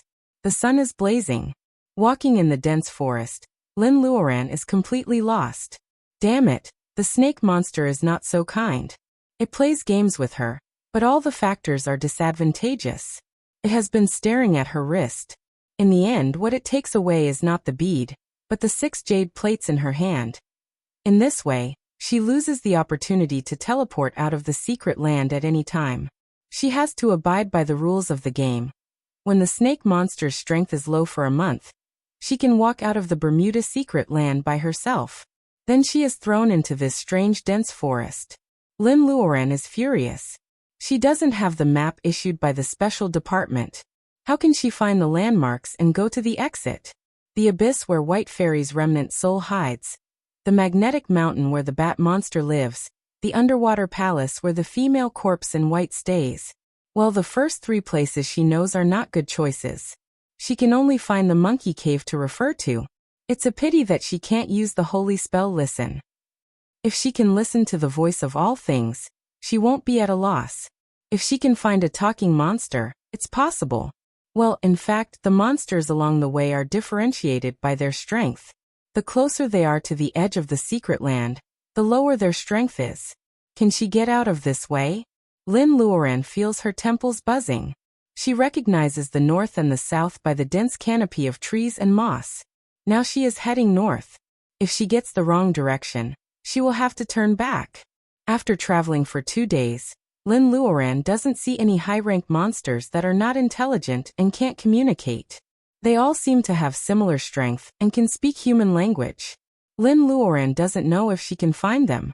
One day, She goes around on her sword over the mountains and sees the cold pool. She suddenly feels cold. Why did she go back to the same place? She doesn't know where the double-headed snake is, but she can't mistake this deep pool. It involves the same female corpse mystery as White Fairy. As soon as she enters the secret land, she subconsciously rejects White Fairy. However, at this moment, she still can't help talking to her. As soon as White Fairy gets out of the space, she checks the distribution of mountains around, and her face changes. This is a natural magic circle. Not to mention Lin Luoran, if she guesses right, even the snake monster itself can't get out of this magic circle. Lin Luoran's face is a bit pale. It tricked my jade pendant and sent me out. White Fairy shakes her head. You don't have to worry about this. Without signing the blood contract, the monsters in Lost Land can't go out even if they have the jade plates. White Fairy knows the Lost Land better than ordinary cultivators. Lin Luoran once read about it in an incomplete ancient book in the Misty Peak Book Pavilion. The Lost Land is a space created by ancient powerful people to imprison ferocious monsters and devils. No matter how many generations the monsters are imprisoned in the Lost Land, they have to sign a blood contract with human cultivators to get out. Seeing that Lin Luoran is worried about losing the jade plates, White Fairy thinks for a while, and decides to keep it a secret for now. The probability of gathering 12 jade tokens was too small. Saying it out loud would only cause worry. Fairy, do you have a way to break through the illusion array? White Fairy grits her teeth. The success rate is very small. Even if I can take you out, the location is not accurate. Who knows where we will end up? Seeing that Lin is confused, White Fairy thinks for a while, and tells her. 1,000 years ago, I was plotted against and survived to this day with the voice of a remnant soul. My primordial spirit is incomplete and I lost a very important memory. Lin Luoran's heart skips a beat. She immediately thinks of the female corpse in white in the underwater palace. She continues to listen calmly. White Fairy herself is also confused. The Lost Land opens every 100 years. I have been here more than once. Now I have to take you out of this illusion array. The destination is uncertain. Maybe we will fall into a more dangerous place. You can't determine the scope? White Fairy shakes her head. That place may be the nest of a monster, or the bottom of the abyss that you have been to, or the exit. Gathering vitality cultivators like us would plant spiritual mind seeds in strange places. If the seeds are intact after so many years, we will appear in a place that I have been to in the past. Lin Luoran hears this for the first time. She is amazed. It is a good idea to leave spiritual mind seeds as road signs. The spiritual mind seeds belonging to gathering vitality cultivators are useless to others. Lin Luoran nods in approval. White Fairy spreads out her palms. Thousands of streams of light fly out of her palms, like accidentally blowing away a glowing dandelion. The streams of light scatter and disappear in front of her in the blink of an eye. White Fairy doesn't show joy until a beam of white light comes from afar. Let's go. White Fairy has used the 10,000-year hollow azurite very luxuriously. Her soul of departed can already grasp the real thing. Her palm on Lin Luoran's wrist is cold but not disgusting. Keep going in this direction. Don't stop and don't look back. Then we can get out of the illusion array. Do you understand? White Fairy says solemnly. Lin Luoran nods solemnly. White Fairy drags Lin Luoran and rushes through the dense forest. They walk faster and faster. They cross streams and mountains. Lin Luoran doesn't know when they get out of the illusion array, until the white light that has been guiding them goes out. She finds that she has been taken to a strange place by White Fairy. Does it look like a battlefield? Not far away, there is a deep pit comparable to a meteorite crater, scorched earth, a hill split from the middle, and broken swords buried in sand. At first glance, it is obvious that there are traces of cultivators fighting here, and the scale is not small. There are thousands of swords of all kinds. Some are inlaid in the mountain, some are inserted in the rocks, and some are buried under the dust, leaving only the exquisite hilts. It is more like a sword tomb than a battlefield. Fairy, where are we? Lin Luoran takes a long time to speak because of the chilling atmosphere. White Fairy shakes her head. It is strange. She has never been to this place. Why does the spiritual mind seed bring them here? White Fairy is surprised. She squats down and slowly throws away the sand on the ground. When the exquisite lines of the broken swords are revealed, her expression has changed slightly. Swords of Zhu Mountain. These are all. The broken sword White Fairy picks up is engraved with a small seal character, Yi, on the hilt. Is the Yi family of Zhu Mountain the ancestor of Yi Xiaobei? Being friends with Wen Guanjing, Lin Luoran knows about the former Zhu Mountain. The Yi family and the Wen family used to be the two largest forces in the Zhu Mountain school. However, the Yi family lost many elites and gradually declined. The last one with the Taoist root is Yi Xiaobei, who went to the Tower of Babel and got a foundation-laying bolus. Thinking of this, Lin Luoran begins to help White Fairy dig up the broken swords. Buried under the soil, inlaid in the stone wall, and inserted in the rocks, Lin Luoran finds every broken sword. They were placed on the ground in a row, dull and lifeless. Lin Luoran can imagine how dazzling these flying swords were before they were destroyed. There are 842 broken swords, and more than 70% of them are engraved with the word Yi. 2 of them are engraved with the word One. The elites of the Yi family all died here? White Fairy is holding an ordinary broken sword in a daze. When her jade-like fingers touch the sword, she is even trembling. Lin Luoran has never seen White Fairy like this. Sadness and despair envelop this graceful beauty. The owner of the broken sword in her hand must be a very important person to her. Zhu Mountain is a school of swordsmen. For cultivators of Zhu Mountain, flying swords are not ordinary magic weapons. Although they are not so powerful that people die when the sword is with them, the countless broken swords still indirectly show the tragedy of the battle. Lin Luoran suddenly thinks of the murals in the underwater palace.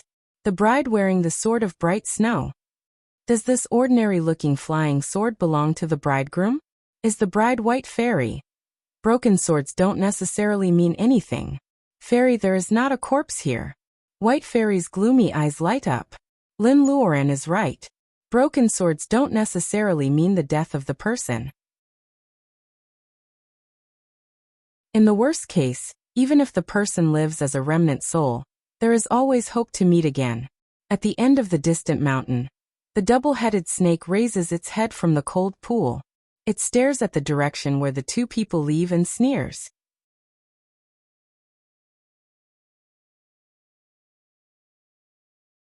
Chapter 527. White Fairy is silent for a long time. In the end, she only hopes to take the most ordinary broken sword with her. Lin Luoran thinks about it and digs a big pit. She buries all the other damaged flying swords and builds a real sword grave. There are many traces of the battle. However, as Lin Luoran said, there is no corpse. If the sword was swallowed by a monster, it would not be so clean. If the cultivators of the Shu Mountain sect collected the corpses and left the broken swords where they were, did someone destroy the corpses? Or were the swordsmen who participated in the battle still alive at that time, but something unexpected happened and they couldn't find their flying swords? Either way, the truth is buried in the dust of history. Lin Luoran may never know.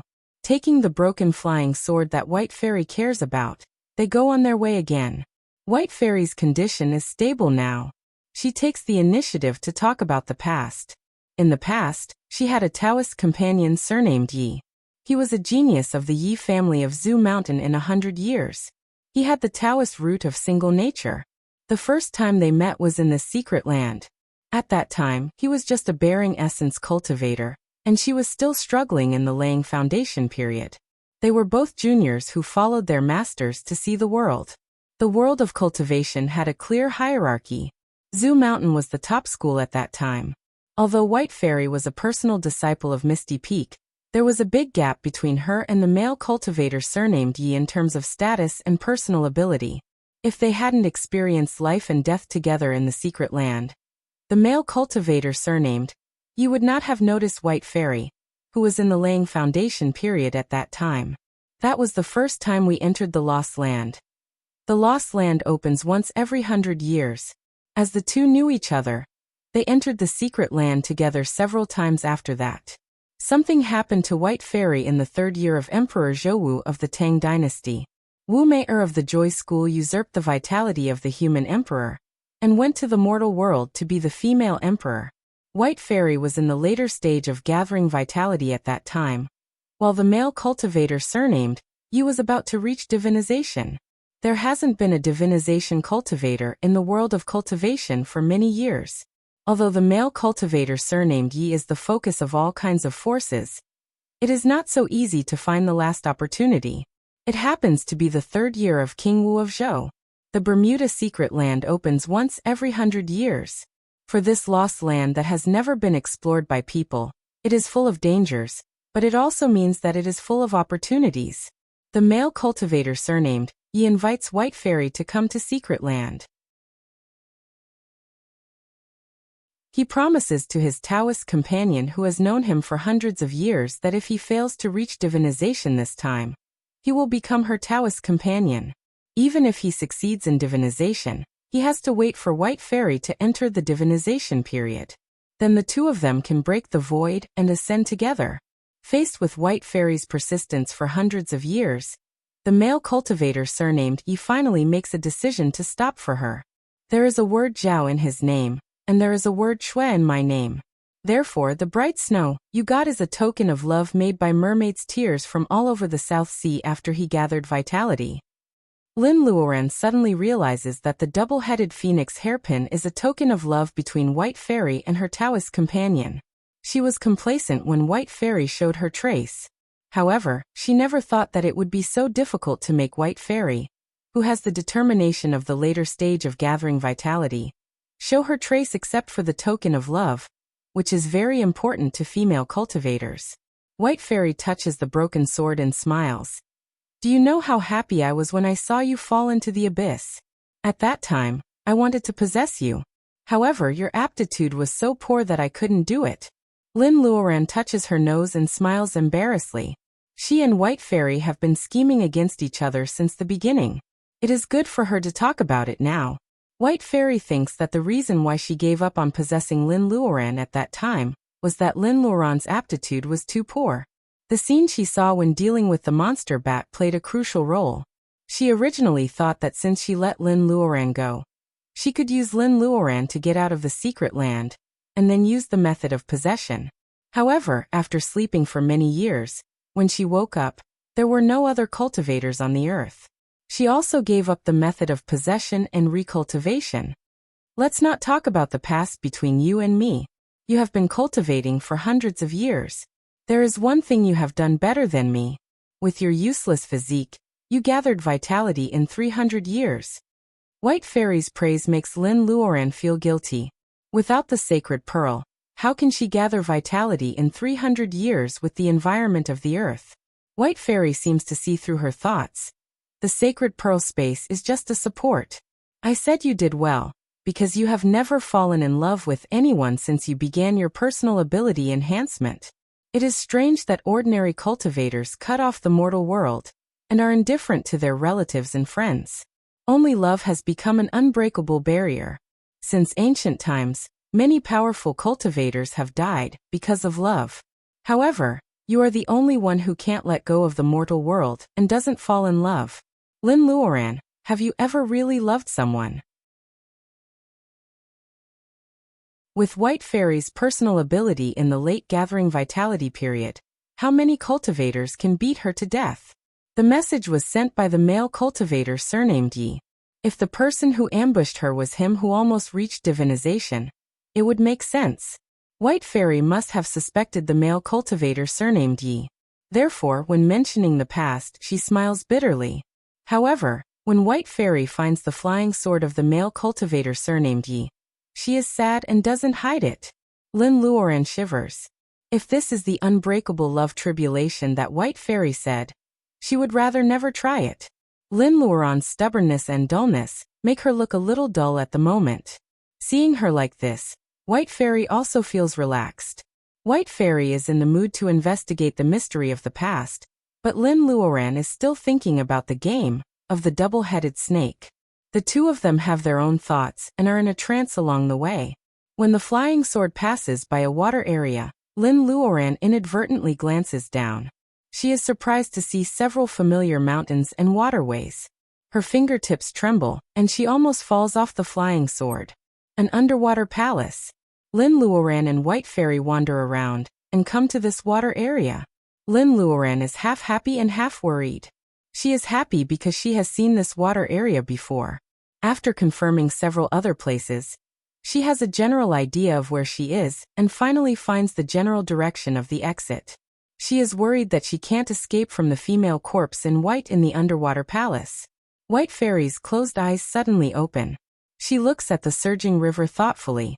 Lin Luoran is inexplicably shocked. White Fairy smiles at her. Linny, why do I feel that you have been strange since you entered the secret land, especially here? Lin Luoran's face wrinkles like a bitter gourd. Compared with White Fairy, a gathering vitality cultivator who has fought all the way in the world of cultivation, Lin Luoran's ability to hide her emotions is still too poor. What on earth is under the water? It feels so familiar. White Fairy stares at the river and murmurs to herself. Lin Luoran is even more hesitant about whether to go forward or retreat at this time. Compared with Lin Luoran's dilemma, Mu Tiannan's situation at this time is not so good. Finally, he sneaks out of the red rock area carefully, but he is attacked by another monster. Mu Tiannan doesn't notice it and suffers a lot. According to the instructions of the old monster, when he finds the magnetic mountain with a lonely peak in the clouds, Mu Tiannan is already wounded. Wiping the blood from the corner of his mouth, Mu Tiannan looks at the magnetic mountain, and then stares at the bat ring for a long time. Old monster, you let me prolong my life and I collect jade plates for you. When this is over, our deal is over, right? Before the old monster answers, the bat ring flashes with red light. A slightly young voice is very unwilling. Mu Tiannan, without this ring, how can you prolong your life to this day? Don't forget that you promised me to kill her. Mu Tiannan can't help sneering. So these barbarians are stupid. He has tried every means to live to this day just for the unwillingness in his heart. He lives just to kill her. He is not a psycho. However, it is going to be over soon. Mu Tiannan tells himself to be patient. The young voice doesn't get a response for a long time, so it can't help but get angry. The sharp pain comes from Mu Tiannan's finger. He covers the finger with the ring. This pain spreads from the finger to the whole body. The pain penetrates to the bone and affects every tactile nerve. Every time he wants to cut off the hand with the ring, but he just can't. The two beings living in the ring don't often torture him like this in more than 300 years. Because every time he feels pain, he will remember it for a long time. They will not let him go until he finishes those orders, whether he is willing to do those things or not. When Mu Tiannan kneels on one knee and wants to die immediately, another voice comes from the bat ring. Well, foreign barbarians are impatient. Let's get down to business first. With a cold snort, the young one reluctantly stops moving for a while. Mu Tiannan kneels on the ground and gasps. When the pain passes, he barely stands up and walks into a cave in the magnetic mountain.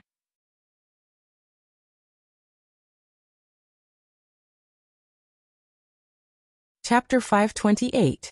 Listen to me. You must calm down. Calm down first. Lin Luoran casts the water-dividing spell, and turns to look at White Fairy. Faced with a dilemma, Lin Luoran thinks it's better to make it clear. At first, she tentatively asks if White Fairy and the male cultivator surnamed Yi have a wedding. White Fairy firmly denies it. Lin Luoran just forgot what happened when she was ambushed. Can a soul of departed be troubled by Alzheimer's disease? It's impossible that she doesn't even remember whether she married her sweetheart or not. Therefore, Lin Luoran makes up her mind, and tells her about the mural in the underwater palace. Therefore, White Fairy, who used to curse people in classical Chinese, is furious. Exposed White Fairy is very difficult to deal with. Lin Luoran feels that facing the anger of a lady is as stressful as facing a big monster. White Fairy insists on going to the underground palace, but Lin Luoran doesn't say no. Anyway, she is not a rookie in the level of training Qi who can be bullied easily. She can't deal with the snake monster, but she can't be bullied by any human or ghost. Lin Luoran is also very curious about who the female corpse in the Crystal Palace is.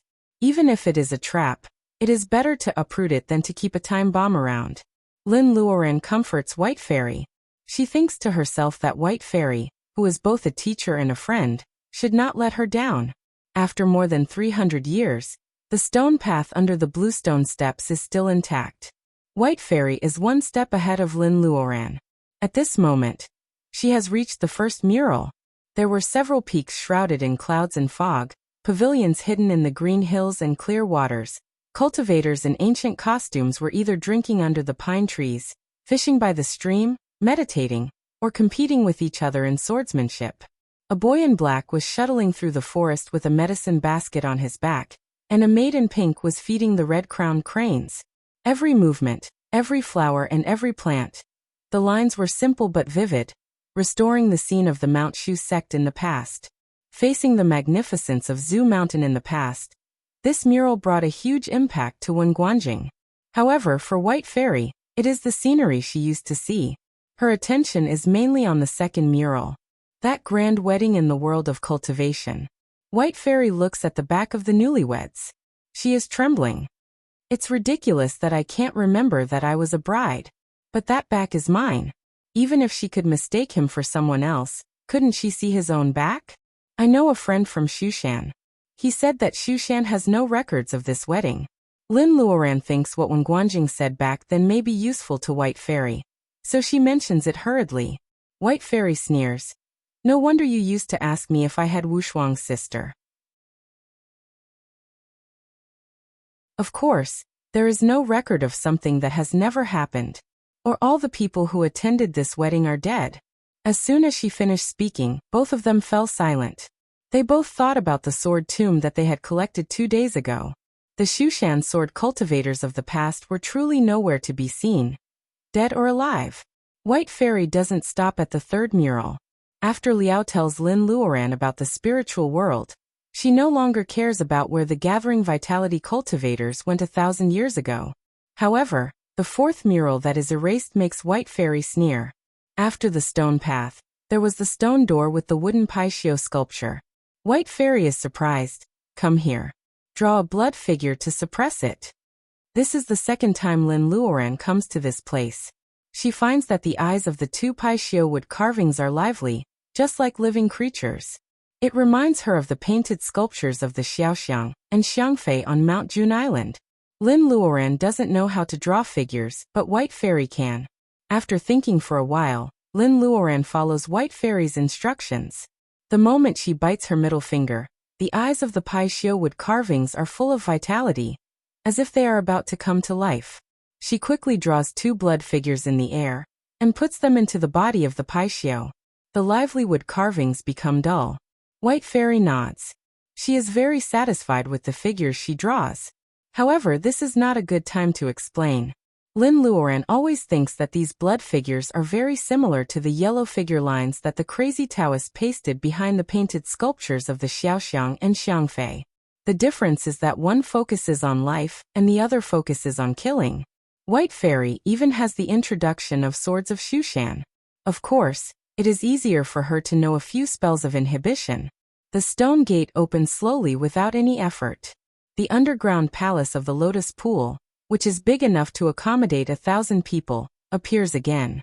A pearl as big as a big bowl above her head fills the room with light. The Lotus Pool is still the same, but the former blue waves give off a foul smell. Some dead branches are floating on the black water. Several acres of pink and white flowers are mixed with purple lotuses. It seems that the lotus pool that never blooms has been ruined. In the center of the lotus pool, there is a transparent crystal coffin. Several bucket-thick pythons are coiling around it. The entire underground palace is filled with a choking stench. Ignoring that the environment here is far different from the mausoleum of her, as described by Lin Luoran, White Fairy stares at the crystal coffin like lightning. There is a familiar breath in the coffin calling her. With White Fairy's eyesight, she can naturally see the scene inside the coffin clearly. She is wearing her favorite goose yellow palace dress. Her hair is like clouds, her eyebrows are black, and her cheeks are rosy. Her favorite peony is inserted in her hair.